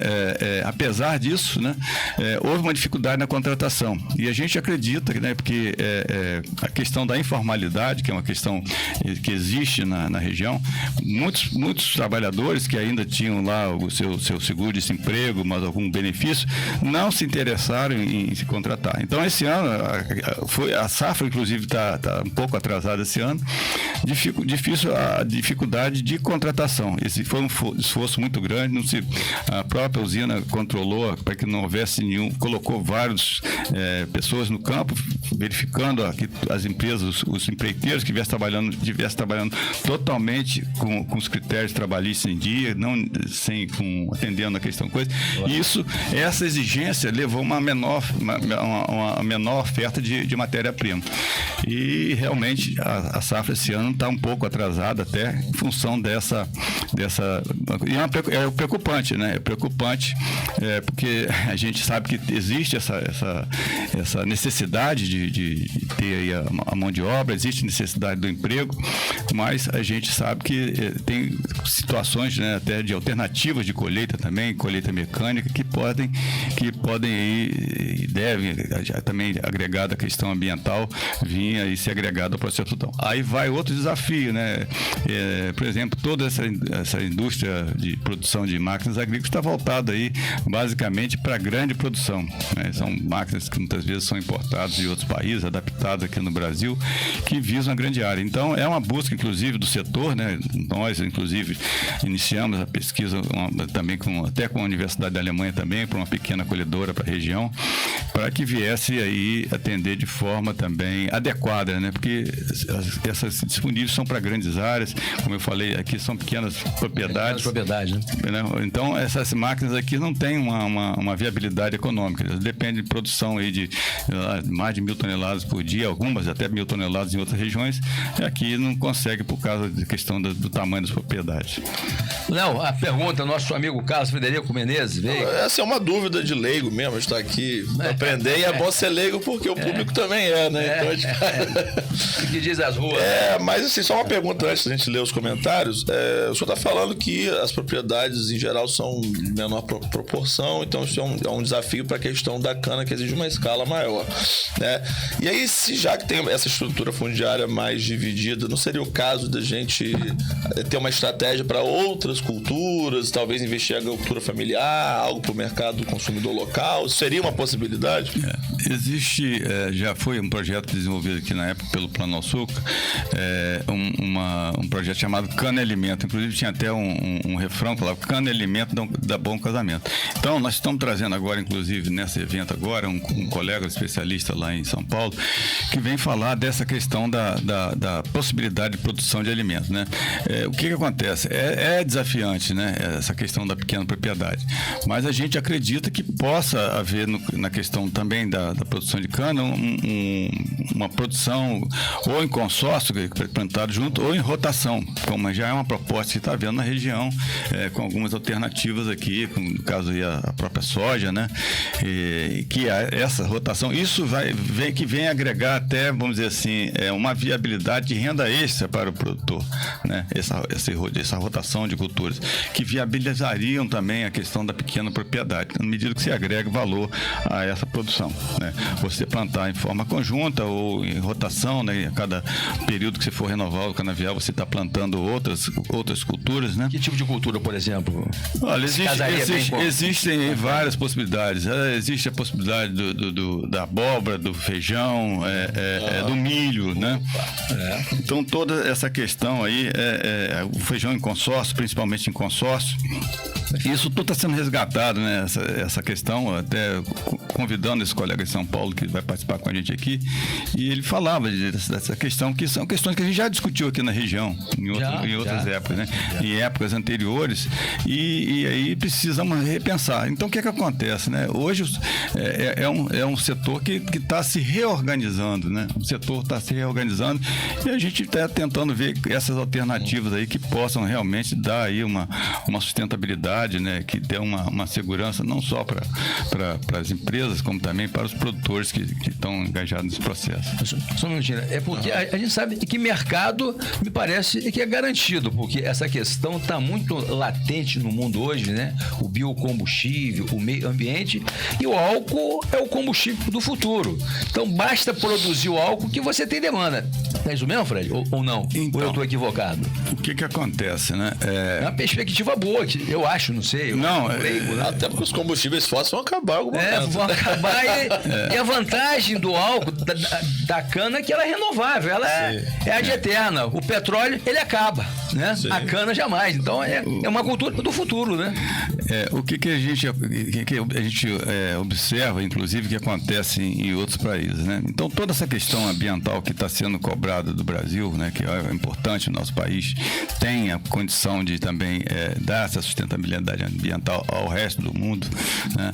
Mas isso tem que ter uma valoração, né? E a gente vê, por exemplo, que os combustíveis alternativos que existem em outros países, né? O diesel que é produzido os grandes empresários usam no seu carro de passeio lá, ele tem um valor, biodiesel no caso, ele tem um valor maior, mas o cara paga um valor maior porque ele tem essa consciência ambiental, né? Então, o que está acontecendo com o nosso álcool, que é o nosso biocombustível, né? No início da década de 80, né, houve aí uma grande, perdão, da década de 2010, né? A gente fica meio perdido nessa questão de tempo aí, já são muitas décadas. Então, houve aí uma grande expansão do setor, inclusive com possibilidades aí de levar essa tecnologia do etanol para outros países.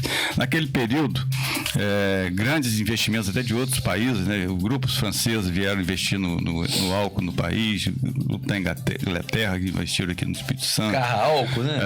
Então, houve um investimento grande. E depois, vamos dizer, existia a possibilidade. Isso já no início, já de 2010, já tinha o processo do pró-álcool em andamento, né? Só que depois, aí houve esse processo não foi adiante, né? Essa divulgação do álcool para o mundo, e retomou-se aí a questão do petróleo. Então, esses investimentos que foram feitos, muitas vezes só em unidades de produção de álcool, para sobreviver, eles fizeram o quê? Eles passaram a produzir açúcar. Então, o mercado de álcool, por exemplo, agora teve uma questão de redução do custo e tudo mais dos combustíveis, ele sofreu. Então, muitas indústrias passam para a questão do açúcar. E, então, por exemplo, o mercado do açúcar hoje está um mercado favorável, mas como existe uma oferta interna de produção de açúcar muito grande, dessas empresas que anteriormente produziam etanol e viraram para a produção de açúcar, a oferta que pesa o país ser maior exportador mundial e ter demandas aí devido aos outros países produtores estarem com problema de produção, né? Agora está recuperando a produção. A Índia, por exemplo? A Índia, a Tailândia, né? Estão com problema de produção, que são países concorrentes do país em produção. Então, apesar da produção ter virado para o açúcar, né? Mas é uma produção muito grande que se virou para o açúcar esse ano. Então, o mercado de etanol, ontem mesmo também conversando com colegas de São Paulo, né? Vão fazer encontros também lá em Ribeirão Preto agora, mês que vem, falava da possibilidade do açúcar, né? E o etanol aí tá também tentando reerguer a sua participação no mercado. E a gente, como ele falou, né? Isso aí, não só a questão do etanol, né? Eu acho que em algum momento, né? Toda essa questão, a questão do crédito de carbono, tudo isso tem que ser valorizado. Para a questão da maior oportunidade de se ter esse cuidado, né? Eu acho que isso aí seria uma forma de... Hoje se fala também nesse resgate no mercado de carbono, que também deve ser discutido aqui com a gente nesse evento, agregar o valor da produção, né? A gente sabe aí que existe hoje também tipos de canas que já são destinadas à energia, que produzem mais fibra. Então, esse resgate dessa questão ambiental, eu acho que é uma questão também que tem que estar associada à questão econômica para avançar de uma forma mais efetiva, como é uma demanda mundial, né? Todas essas metas aí que estão sendo propostas pelos países, eu acho que tem que ser aceleradas, né? De uma forma que seja também uma possibilidade de ser viáveis, de serem factíveis. Muito bom. Não, e as suas? Que Os diz comentários aí? Aqui, vamos lá. A Fabíola estava comentando das notícias que a gente trouxe lá de São João da Barra, né? Ela falou, olha, mas também mostra quanto o cidadão vive de hipocrisia, levanta bandeira contra a corrupção, mas quer ter acesso a benefícios que não lhe cabem. Total imoralidade. Então ela acha que tem gente que está fazendo uso indevido do benefício. Lá do São João da Barra. Cade Único, pô, eu estava olhando, pô, 25 mil pessoas cadastradas no Cade Único de São João da Barra, lá do Ministério da Cidadania. Eu achei estranho aquilo, até divulguei e tal. Coisa absurda isso. O que é isso? Não, acho que a prefeitura é que informa isso aí. Ela tinha que ter um critério. Não, na época da pandemia tinha muita gente rica pegando auxílio na época. Fraudador, famoso fraudador. Não, mas você lembrou bem. Isso a gente comentou aqui, que existe essa questão da baixa oferta da matéria-prima hoje é em função dessa situação. Da mão de obra, né? Da mão de obra. Mas peraí, 25 mil pessoas no Cade Único de muita Barra, gente. 70% da população. Frederico? Poucos mil a população. Aí entra você agora falando sobre a baixa oferta de trabalhadores para a cana-de-açúcar, para a contratação. E aí você começa a entender o contexto. Exatamente. Isso é lamentável, né, cara? Mas esses são benefícios muito pequenos, né? A pessoa vai viver com recursos muito limitados. Mas a gente observa muitas vezes que às vezes a própria esposa não, a companheira que tem também, o filho, às vezes a própria sogra, né? Amante, bota amante também, bota amante diretamente apanhar renda. Tem tudo mesmo. Cresce o bolo. Exatamente. O que ele fizer de extra, informalmente, ainda agrega valor ainda. Aqui em Campos, são 240 mil pessoas no Cade Único de julho de julho agora. 240 mil cadastros, pessoas registradas. Como é que você explica isso? 50% da população. 50% de Campos está no Cade Único, estatística de julho de 2023. Não é razoável isso, cara. Aí você vem e vai falar, não tem oferta de trabalho, eu não vou trabalhar. Uma boquinha dessa, eu não vou trabalhar. O que a Fabíola está pautando aqui é que a população fala muito em corrupção, cobra muito dos políticos, mas pratica corrupções no dia a dia. É uma cultura generalizada brasileira. A Cília Fiô fez mais uma pergunta que eu tenho uma dúvida. Porque grande parte do setor agrícola se tornou refém do bolsonarismo. Já está perguntando, acho, por que teve uma politização tão grande do setor agrário aí nos últimos anos. Também, antes do professor responder essa pergunta, o Jonathan Motivado. Bom dia, professor José Alves Viana, por aqui. José Alves J. Viana, por aqui. Abraço. J. Viana, gente boa. Um abraço, Jonathan. Gustavo Machado, meu sócio, compadre, mandou bom dia, saudações dos apresentadores ao convidado Carlos Frederico. Mandou um abraço aí. Gustavo. Abraço, Gustavo. Obrigado aí. E, professor, o que que o senhor acha? Então, olha só,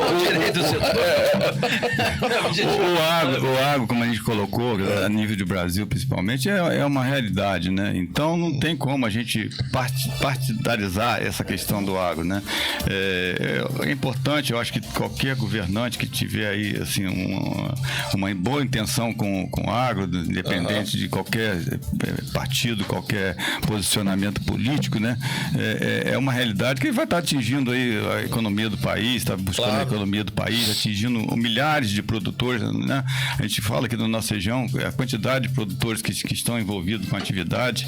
Então, eu acho que isso daí eu acho que são questões políticas que muitas vezes colocam símbolos, carimbavam, né, a situação. Sim. Eu acho que, no meu ponto de vista, isso não compete, né? Eu acho que compete ao agro a gente ter aí essa eficiência que possa aí continuar aí tentando suprir essas necessidades, né? A gente sempre fala, né? Ontem a gente falava na questão da inovação do agro. Depois a gente vai falar com um público de participantes de um hacker, o Inova Norte, que vai acontecer esse final de semana. A maioria são estudantes. Então, quando a gente fala do agro, a gente fala assim, mas muitas vezes eu estou estudando sistemas de informática, coisa assim. Mas quando a gente levanta de manhã cedo e toma nosso café, a gente já está interagindo com a agro, né? Claro. Já está interagindo com a agro. Então, é uma preocupação que diz respeito a qualquer cidadão. A comida. Fred, você abordou aí a questão sobre a cooperativa. Nós tivemos várias cooperativas no passado. A Copersuca, a Coopercred. Então, existe até em Campos uma cultura de cooperativismo. Mas você percebe agora, no presente, a despeito de nós termos a Coagro, né, uma dificuldade, e de como você colocou, de ser um desafio de você conscientizar os produtores de que eles têm que se cooperativar. Tivemos também a Cooperleite, então, tudo experiências frustradas, podemos dizer, do ponto de vista econômico, de escândalos, né, de corrupção, aquela coisa toda.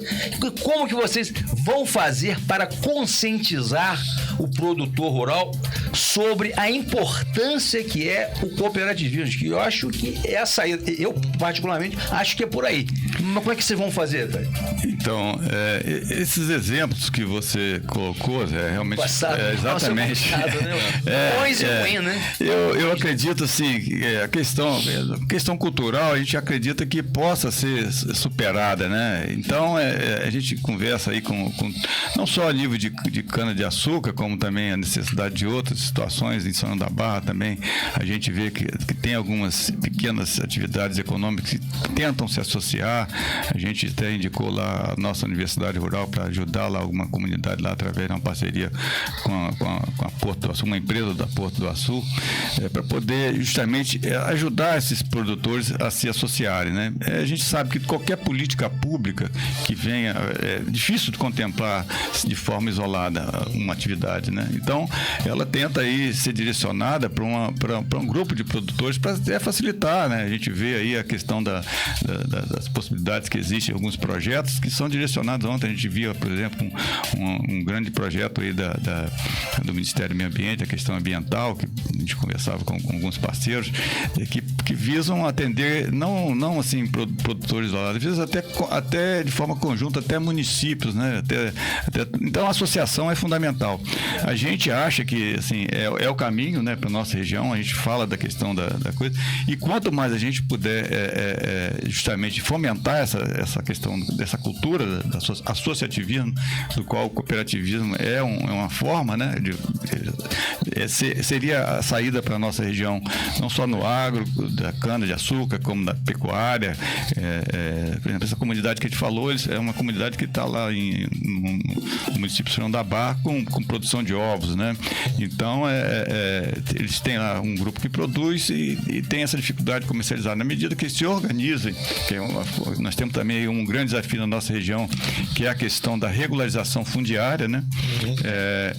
É um grande desafio que a gente tem, para que até de forma conjunta, né, possa atender também a questão das possibilidades que existem. Que, por exemplo, nossa merenda escolar, boa parte é atendida, não só de Campos, mas de outros municípios da Barra, é atendido com produções, né? E existe uma política governamental para que essa produção seja oriunda da pequena propriedade. Então, eles se associando, e também regularizando, eu costumo muito falar assim, chamado ser um cidadão rural, né? Porque toda a questão que nós temos enquanto cidadão civil, né? Também o produtor rural tem algumas necessidades também civis, né? De estar regularizando. Perfeito. Léo, a sua pergunta aí? É uma pergunta que fica pra gente, né? Que a gente volta a falar agora de biocombustível e enxergar combustíveis oriundos da cana como uma tecnologia do futuro e tal. Porque aí o senhor comentou aqui, né, que o Proálcool foi um projeto muito ambicioso, que deu muito certo durante o período. O Zé citou a Copersuca, que é... A Copersuca era a cooperativa dos usineiros, né? A Copersuca era a cooperativa de São Paulo, né? Gente, São Paulo. São Paulo. Aqui em Campos era a Coperflu. A Coperflu. Mas eu lembro que a Copersuca... Eu lembro, não era dessa época, mas enfim, meu pai gosta muito de automobilismo, tem coleção de miniatura, né? Ele é filho, sabe de quem? De Zé Luiz. Zé Luiz Público. Grande amigo nosso, foi contemporâneo nosso de cursinho. Ele foi depois para arquitetura, eu fui para agronomia, mas fizemos cursinho junto. Tivemos parceirão. Grande parceiro. Eu vi a participação dele aqui. Então, mas eu fiquei assim, justamente, o tempo que eu não via, né? E fiquei até dar os parabéns a ele, que está com consciência política também bastante. E você vai falar sobre a sucessão também do ano que vem. Vamos fazer perguntas. Tem sempre essa furada aqui no final, hein? Tá surgindo do PT aí e tal, do candidato do PT. Você vai fazer a sua previsão. Mas você não vai escapar da vai fugir dessa não, mas porque eu falei de papai, porque ele tem uma coleção de miniatura, eu sempre gostei de automobilismo e tal, e a gente tinha uma equipe de Fórmula 1 brasileira, Fittipaldi, né? Que era a Copersuca. Era uma empresa... Cara, a Fórmula 1 é um troço caríssimo. Né? Financiado por uma cooperativa de produtores de cana de álcool e tal. E aí esse projeto super ambicioso, em um momento parou. Por que parou, professor? O que aconteceu? E vamos conseguir retomar? A gente, como a gente falou, a gente já está com várias décadas. Eu fui estagiário da Copersuca, terminando meu curso de agronomia, nessa época do auge, né? Copersuca? Copersuca. Tive uma oportunidade, até o convite na época de ficar por lá, mas preferi voltar às minhas origens, né? Fui estagiário lá, conversava até essa semana com os colegas também que trabalharam lá naquela época. E coincidiu até que depois eles tinham, a Copersuca atuava aqui, porque o Grupo Oton era cooperado da Copersuca. Então, depois de formada, os colegas que a gente teve contato lá vinham a Campos também para dar assistência ao Grupo Oton. Usina Cupim, Barcelos. Carapebus, né? Carapebus, Barcelos e Cupim. Aí você vê esse negócio, que acabou essas usinas, rapaz, eles viram. Eles eram associados lá com a Copersuca. Então, o que aconteceu? Justamente até foi um período do auge da exportação, né? E São Paulo sempre já estava com uma pujança muito grande naquela época. E a Copersuca participou daquele boom. Naquela época estava falando de começar, não tinha começado o Proálcool ainda. A gente tinha lá protótipos de carro a álcool, né? E o açúcar que bombava mesmo no mercado. E naquela época, quem comercializava a produção era o Instituto do Açúcar e do Álcool, né? A cooperativa tinha lá a sua participação, que os preços eram tabelados, toda essa questão era um controle muito grande do governo federal à época, né? Aí depois, quando o fechamento do IAA, o preço hoje é o preço de mercado, cujo preço do açúcar e do álcool que determina o preço da cana-de-açúcar. Então, aqui na nossa região teve a Coperflu, né, que também englobava aqui algumas unidades também da região aqui. Não todas, né? Algumas não eram cooperadas, outras eram cooperadas da Copersuca, como a gente comentou. Então, houve na época, inclusive, como o mercado estava muito bom, né, houve uma assim, e o governo, quem participava, a participação do governo, vamos chamar assim, o lucro do governo, né, que quem comercializava o açúcar era o governo, foi muito grande. Foi onde houve a pressão até para que se fizessem aqui também projetos de irrigação, ampliar essas usinas e tudo mais, né? Que foi aí, a coisa ficou pelo meio do caminho, aqui na nossa região. Houve ampliação, mas não houve a correspondência aí em questão da irrigação. No parque agrícola também, né? Na parte agrícola, né? Isso foi justamente naquela época que aconteceu todo esse boom do setor na nossa região. E aí veio a alternativa do Proálcool, né? A alternativa do Proálcool, e a questão do Proálcool, como eu falei, ele não é uma commodity ainda, porque não tem aí outros países, a gente torce para que seja futuramente, né? Porque infelizmente ou felizmente, nem todos os países, né, para o Brasil, têm a capacidade de produzir o etanol. Mas é uma commodity que está também aí agregada à questão de mercado, né? E, como eu falei, ela está agregada à questão do açúcar, né? Se você tem uma demanda menor, você vira para o açúcar. Então, essa maior, vamos dizer, sustentabilidade do etanol vai vir enquanto essa demanda realmente não tiver alternativa menos disponível do petróleo, né? A gente ouvia também a questão do nosso petróleo. O nosso petróleo, a maioria é petróleo pesado. Nossas refinarias são refinarias antigas, né? Que não tem aí a capacidade de refinar essa questão desse tipo de petróleo. Nós temos que exportar o nosso petróleo, importar o petróleo mais fino das outras regiões. Então, enquanto essa competitividade aí for vamos dizer assim, melhor distribuída com o petróleo e melhor valorizada até, né? Vamos dizer, chamar assim, porque ainda existe uma grande oferta de petróleo, sabe que é finito, mas parece que ainda existe uma grande reserva ainda, pelo menos mais uns 20, 30 anos, né? Então, enquanto essa oferta não for assim, tão favorável para o petróleo, eu acredito que a gente possa ter, na medida que for pareando essas demandas e oferta, e ter um melhor posicionamento do etanol no nosso mercado e também, quem sabe, até nos outros países. Muito bom. Léo, mais uma pergunta aí para o professor? Ou podemos entrar... Aliás, a gente tem que entrar na parte de meio ambiente, Fred. Eu queria que você explicasse para a gente como é que está sendo dado, né, esse programa seu aí, esse novo projeto seu, meio ambiente, essas palestras que você faz em vários municípios, em várias empresas. Como é que surgiu esse projeto? Como que ele está ocorrendo ao longo do processo? Então, esse prêmio que foi dado a esse garoto lá em São Francisco, pode fazer a abordagem para gente? A gente sabe que a questão dos agrotóxicos é uma questão que realmente preocupa todo cidadão. Toda a comunidade, seja ele do campo, seja ele do urbano.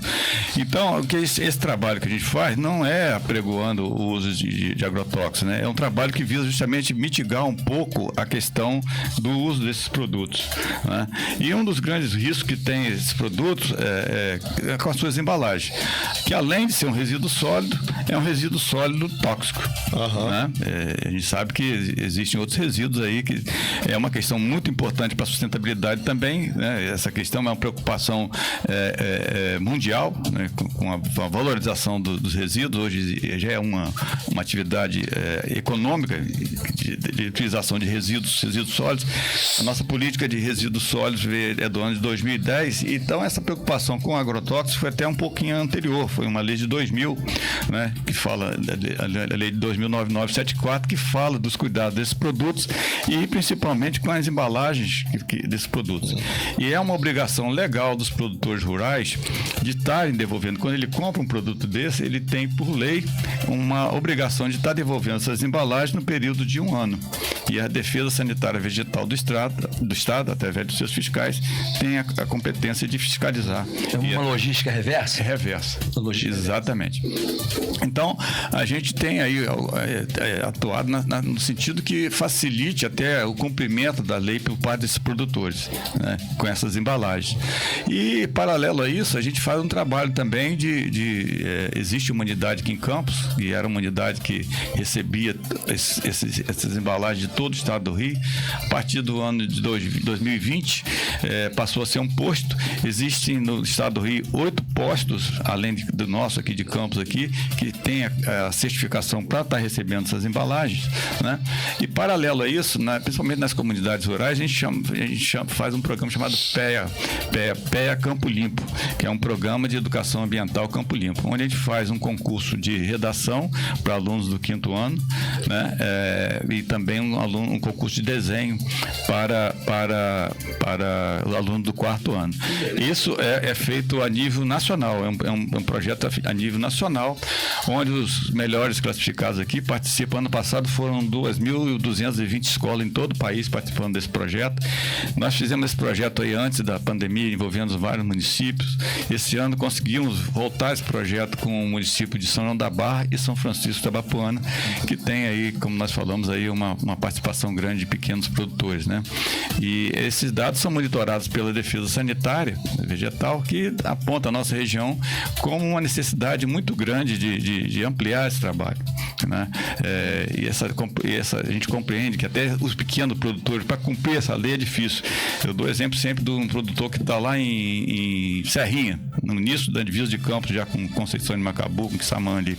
Então ele está a 50 quilômetros da sede. Se ele tiver que andar mais aí 40 quilômetros, onde existe o posto de Campos, que está lá perto daquele pedágio que vai lá para Vitória, né?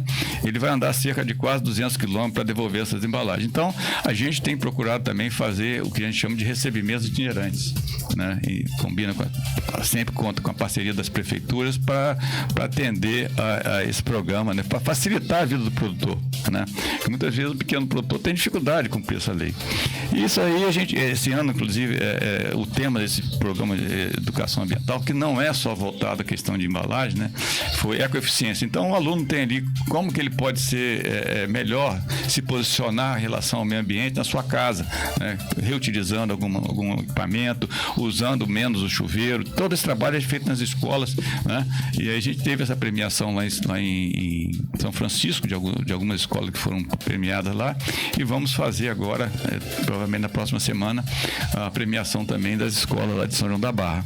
Muito bem, excelente programa, progressista, conscientizando aí a garotada da importância do meio ambiente e do perigo, né, dessas embalagens. A gente sabe, Léo e Fred, que em São José do Ubá, onde se produz muito tomate. Eu já fui lá, eu visitei uma vez a lavoura. Rapaz, você olha os produtos que eles colocam, olha aqueles frascos, né? É caveira pra tudo quanto é lado. Você fica até com medo de encostar. E os caras jogam aquele agrotóxico no tomate e depois vende pra gente. É uma coisa muito séria, né? Não, é verdade. Impressionante, rapaz. Que loucura. É caveira dentro do pote, então você olha assim, fica até espantado, é o perigo.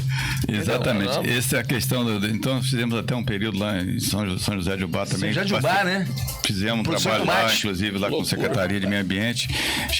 A prefeitura chegou, inclusive, a fazer uma unidade lá. Infelizmente, essa de recebimento, que nós aqui em Campos ajudávamos, né, a viabilizar essa questão lá. Infelizmente, nós tivemos que parar essa ajuda lá, por motivos outros, mas foi uma atitude louvável que a prefeitura, a gente conversou lá em janeiro, a prefeitura em outubro estava inaugurando um posto lá, né? Infelizmente, a gente teve que, a nossa associação aqui de Campos teve que não participar mais, mas fazemos recebimentos itinerantes ali, perto ali daquela região ali. E é uma preocupação muito grande, né? A questão que a gente costuma falar, a gente também não faz só esse trabalho, a gente faz também um trabalho de conscientização, às vezes dá curso e tudo mais, agora está sendo obrigatório, qualquer pessoa, uma lei que saiu, um decreto de lei que saiu agora recentemente, mês de setembro, que fala qualquer aplicador, qualquer operador de máquina que for trabalhar com esses produtos tem que ter curso, né? Inclusive aí já está sendo disponibilizado na internet, a nossa associação está disponível, né? Os colegas da Associação de Engenheiro Agrônomo nos procurou lá recentemente para que a nossa associação tivesse empenhado também nessa questão desses cursos para qualquer trabalhador rural que vai operar esses produtos com as costas e tudo mais, tem que fazer, porque o nível de informação no campo é ainda muito baixo, né? Então isso leva à questão dos maiores riscos. A gente falava isso ontem, né? Nossa região, um dos desafios do agro também é a conectividade rural, né? É uma forma da gente chegar, até porque são regiões longínquas que têm dificuldade muitas vezes de estrada, etc e tal.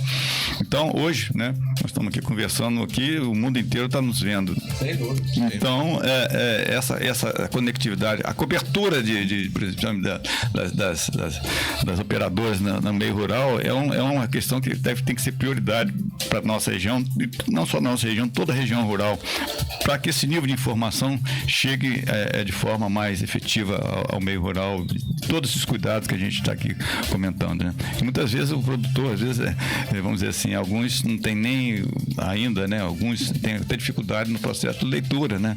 Então, e muitas vezes não tem essa necessidade não tem a informação dos cuidados que devem ter com esse tipo de produção. Léo, a pergunta aí para o nosso... Estamos chegando ao final, na última rodada do ponteiro. A gente precisa entrar na paróquia para a gente fazer... Para o nosso convidado fazer as previsões políticas para o ano que vem, né? A eleição de 2024 e tal. O que você acha? Como cidadão. Como cidadão. Não, sem compromisso, opinião. Leitura. Aqui teve Zé Luiz Viana, teve Zé Luiz Pulga, todos os convidados, né? A gente faz a pergunta porque somos todos cidadãos campistas e queremos saber a opinião de cada um, né? Eu tenho, assim, um contato pessoal com o nosso amigo Jefferson, né? Nós fazemos parte do... Eu não conheço o professor Jefferson, mas eu vou perguntar depois se tem uma possibilidade. Eu falava com ele o seguinte: eu tenho uma afinidade muito grande com a instituição, né? Porque eu sou ex-aluno do IFE, da época Escola Técnica. Tive a oportunidade de ser conselheiro da Escola Técnica Federal, indicado pelo MEC. Tive a oportunidade de fazer parte do Conselho do Cefet e também pelo IFE, Conselho do IFE, pela Federação de Agricultura do Estado do Rio de Janeiro, como representante do agro, quando aquela unidade também inseriu na sua grade curricular ensino também da área agrícola, como hoje tem, né? Então, a gente tem essa oportunidade de conversar com ele, ver o trabalho que ele faz, como também acompanha a política local, né, através do que tem sido feito aí.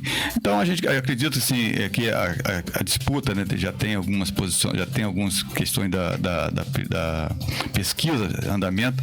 A gente vê que a questão do prefeito atual, ele tem também procurado fazer aí um trabalho em termos de um momento favorável de recursos da prefeitura, fazer algumas obras também importantes para a nossa região, né?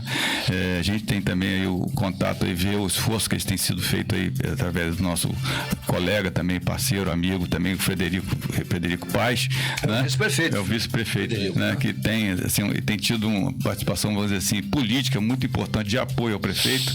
A gente às vezes conversa também e sabe que boa parte dos enfrentamentos políticos eles têm tido uma participação muito efetiva, e a gente sabe que aí a prefeitura de qualquer forma aí vai estar em boas mãos aí com qualquer um desses candidatos. Salomão aí, essa pergunta. Mas você acha que Vladimir leva no primeiro turno? Porque é isso que ele está tentando vender e a maioria das pessoas está comprando. A Zé Luiz Viana falou aqui uma coisa, que o prefeito seria o único candidato dado agora, porque ele está na mídia, ele vai aos bairros. A notícia que chega, né, à população é de que somente o prefeito é candidato. Você concordaria com a análise que o Zé Luiz fez aí? Né? E você acha que ele leva no primeiro turno? O que está sendo dito, né, a gente, assim, a mídia, né, a mídia, ela tem as pesquisas, que a gente sabe que a pesquisa, ela tem uma certa representatividade nos resultados, e, vamos dizer assim, se for vermos por essa questão, mas temos aí um tempo, aí temos aí mais de praticamente um ano ainda pela frente, né, para ver essa questão, como que vai ser esse desdobramento, né, e a gente acha que alguma coisa pode mudar e ser aí uma posição de... A gente acredita que vai ser uma disputa interessante, né? E como eu falei, com possíveis bons candidatos aí pleiteando esse cargo aí. Então, uma pergunta que eu queria fazer é o seguinte: a gente sabe da dificuldade que o Partido dos Trabalhadores, o PT sempre teve no município de Campos. Isso desde 82. Nós tivemos candidatos a prefeito como Pascotto, lá em 82. Tivemos depois Luciano D'Angelo. Tivemos o doutor Macou.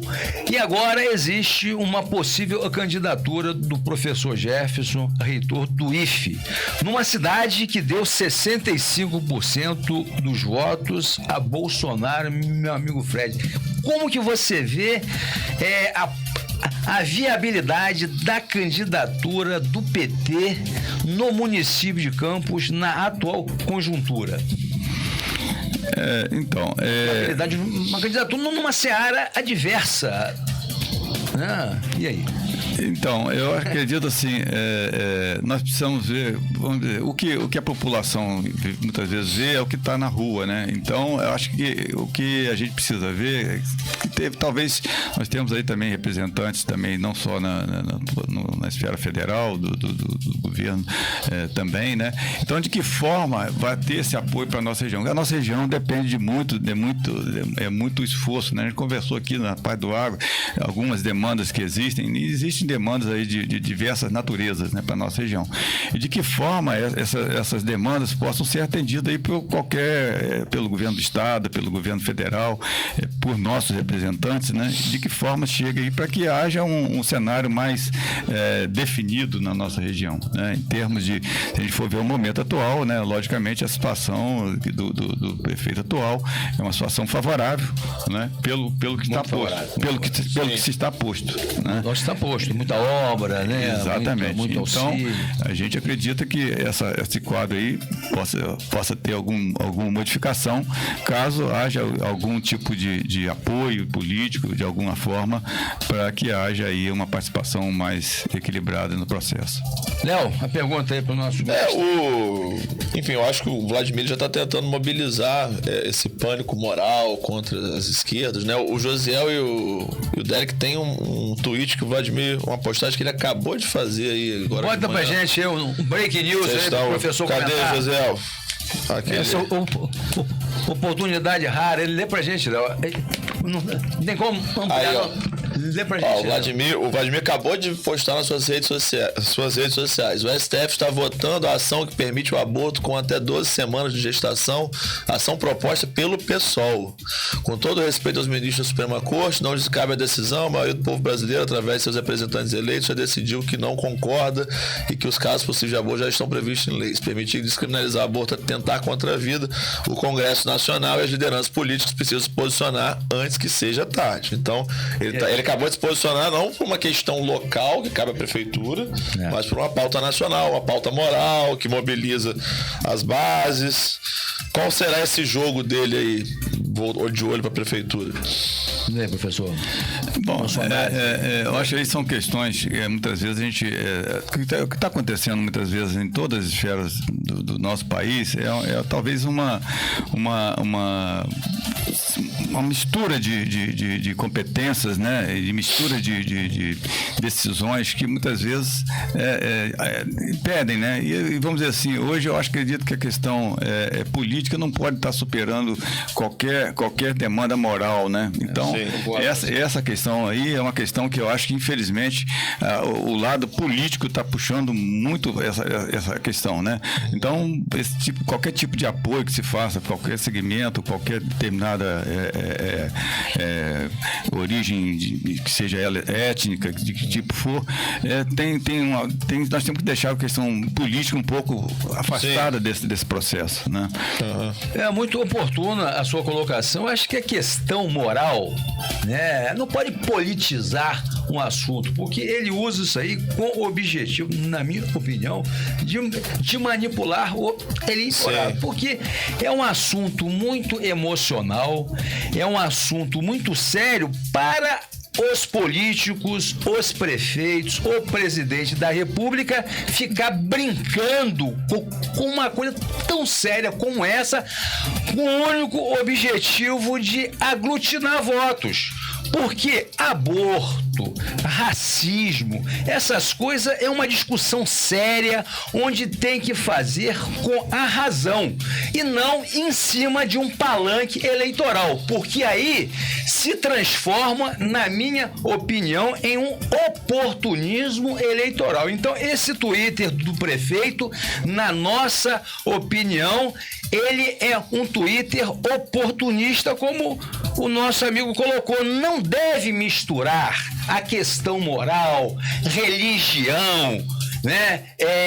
Racismo, são temas muito caros à população. Política, é a polis, é a sociedade, é o espaço público. A partir do momento em que você usa, tá certo, a religião para manipular as pessoas, é muito sério. Usar Deus, Jesus, isso aí chama-se oportunismos e é feito pelos picaretas que são ligados à religião. Pois é, mas você não acha que isso aí... A gente sabe como é que eles são e existe uma manipulação. Pra mim é picareta. Eu acho assim... Pra mim é picareta que usa religião, usa aborto, usa racismo. Vamos fazer uma discussão sobre esses temas? Vamos. Mas num fórum sério. Não em cima de palanque, porque aí vira picaretagem, na minha opinião. É a opinião de Zé Alves, cidadão. Sim, eu acho que tem um ponto ali, eu concordo que ele faz um uso manipulador disso. O que eu quero trazer aqui é, será que isso também, ele fazer esse pânico moral, manipular essa questão, não tá de olho também na eleição aqui e mirando a candidatura de uma candidatura de esquerda, né? Ele pauta um ponto que eu acho relevante, que é assim, realmente o STF não tem competência legislativa e isso a gente tem que estar sempre atento para isso, né? Quem decide a lei é o Congresso Nacional, vocês são a maioria, né? A gente tem que ser respeitado. O STF não faz lei, mas a gente também tem que ver que projeto é esse, o que de fato está sendo votado. Eu acho que a má-fé tá aí. A questão o Vladimir estava muito saboado, querendo jogar para todo mundo e tal, e agora ele parte para um ataque como esse. Sim. Ideológico, puramente ideológico, né? Isso já acho que já está de olho na eleição. Não, mas eu acho que tá. Foi o que o Fred falou, não devemos misturar temas tão sérios e tão caros à população com política partidária, com palanque eleitoral. Vamos fazer uma discussão sobre aborto? Vamos. Sobre religião? Vamos. Sobre outra? Vamos. Mas no fórum competente. E não numa praça pública onde a intenção é aglutinar votos de eleitores incautos, porque essa questão moral é uma questão séria, de família, de Deus, temos que respeitar. Agora, cada um na sua, não vamos misturá-la com a política, porque aí, na opinião de Zé Alves, é picaretagem de alguns falsos religiosos. Aliás, dos fariseus que existem nos dias atuais, tá certo? Os fariseus, a gente sabe muito bem, usava a palavra bonita, usava Jesus, aquela coisa toda, Deus, mas na prática eles faziam tudo ao contrário. É o que a gente assiste hoje, esse grande negócio que é chamado Jesus Business. Jesus virou um comércio que enriquece muitos segmentos religiosos, onde você tem vários religiosos picaretas, eu volto a dizer, picaretagem com Deus não. Esse Deus que vocês acreditam não é o Deus que eu acredito. Pois é, a Cecília, pegando o gancho do que o Zé falou, comentou aqui, muitas igrejas se transformaram em palanque político para extrema direita. Jesus Business! Jesus virou comércio para muita gente e enriquece muitas famílias, inclusive na nossa cidade. Pois é, e aí, pegando o gancho que a gente estava conversando aqui, perguntando ao professor Carlos Frederico sobre o cenário da eleição, o que eu acho que está colocado aqui. A eleição, né, que estava sendo vendida como uma coisa fácil, o Vladimir vai surfar, ganhar no primeiro turno, pelo visto o nível vai ser muito mais baixo do que a gente está esperando. A gente vai ser uma baixaria, igual a gente ficou aqui muito tempo, não, a paz entre os bacelar e os garotinhos, estava em paz. Quando essa paz foi rompida, foi uma baixaria assustadora. Pois é. Então podemos esperar aí, acabou o Vladimir Paz e Amor, ele vai vir pra baixaria aí pra triturar os opositores, né? Você acha o quê, Frederico? Ele é entrevistado, eu sou apresentador. Acabei que eu tô atravessando aqui o samba aqui. Você acha que o baixo nível vai imperar essas pautas oportunistas, visando apenas, né, manipular o eleitorado incauto, meu amigo Fred? Você acha o quê? O alto nível que está tendo até agora, ele será mantido ou não? O que a gente observa, né? Existe o lado político, né? Mas assim, a gente espera que toda a população, né, tenha assim, um nível de discernimento maior também, para que saiba também separar. Muitas vezes acredito que as pessoas tentem colocar um lado pessoal, alguma coisa assim, em termos também, logicamente, de agregar valor político, mas tudo é uma forma de tentar valorizar a sua imagem, tentar muitas vezes buscar um tipo de apoio, né? Mas eu acho que a gente sabe que o discernimento, o voto final, a população às vezes tem que ter um maior discernimento em todo esse processo aí. Muito bem. A gente vê o seguinte, né? A gente sabe que o Estado brasileiro é um Estado laico. Tá certo? Um Estado que defende o quê? A liberdade religiosa. É um Estado que não é ateu. Pelo contrário, muitos acham que Estado laico é Estado ateu. Não é Estado ateu. Ele defende a liberdade religiosa. Nós tivemos até no Império, onde você tinha o quê? Aqui no Brasil, né? A religião oficial era a religião católica. Lá no Brasil, Império, com Dom Pedro e tal. Acabou isso. A partir da Primeira República, salvo engano, tá lá que o Brasil, o Estado brasileiro é laico. Então, para aqueles que não sabem, Estado laico é Estado onde se defende a liberdade religiosa. Você pode ser evangélico, católico, umbandista, kardecista, muçulmano. Você exerce a religião que você quiser. Olha que coisa linda, entendeu? Então, é só pra gente ter esse feedback e mostrar que a liberdade é tudo, a liberdade de expressão, liberdade religiosa. Então, as pautas mais polêmicas, como aborto, casamento gay e outros, isso aí tem que ser discutido no foro competente. Não bota no palanque político, porque aí vai virar baixaria. São temas que mexem com a emoção do ser humano. Para discutir essas temáticas, temos que ser mais racionais, temos que ser mais objetivos. Léo, a sua pergunta, eu acho 5 para as 10 para a gente, as considerações, para o professor fazer as considerações. Acho que assim, faltando 5 minutos, queria, na verdade, agradecer todo mundo que ficou nos assistindo aqui, agradecer pelas perguntas, pelos comentários, pela audiência. Peço que o programa vai continuar no ar, no Facebook da Rádio Aurora. Compartilhe com seus amigos, suas amigas. Agradecer muito ao professor Carlos Frederico pela presença, pela conversa. Foi um prazer. Agradecer ao Zé pela companhia. O professor Carlos Frederico, as suas considerações finais. Você sabe muito bem que você já faz parte da bancada. Sabe que eu ligo para você e tal, né? É um prazer. E a segunda vez, esperamos que você volte sempre. Os seus comentários finais, por gentileza. Então, eu agradeço muito esses convites, né? É sempre uma honra estar aqui com vocês, a gente conversar esse bate-papo aqui informal, gostoso. É uma satisfação muito grande estar aqui com o Léo também, de quem sou amigo do pai dele, há tempo que eu não via. Tivemos aí a oportunidade de participar de bancos escolares juntos, né? E realmente, aí a oportunidade de falar do agro na região, né? Na verdade, é a nossa maior bandeira, dessa questão, é um desafio nosso. A gente já tem um período grande de caminhada nessa linha aí, nessa linha do agro, né? e a gente torce que cada vez mais aí a gente consiga ter um equilíbrio maior das atividades econômicas da nossa região.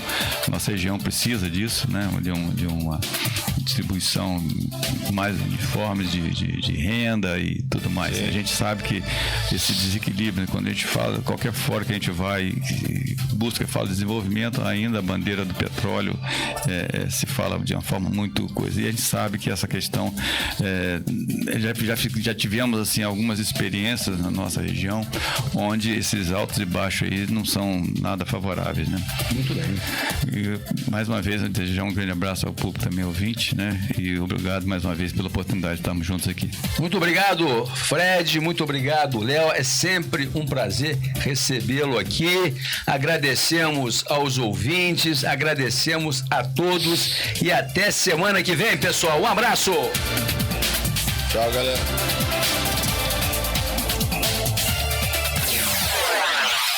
Você acabou de ouvir o programa A Voz de Campo.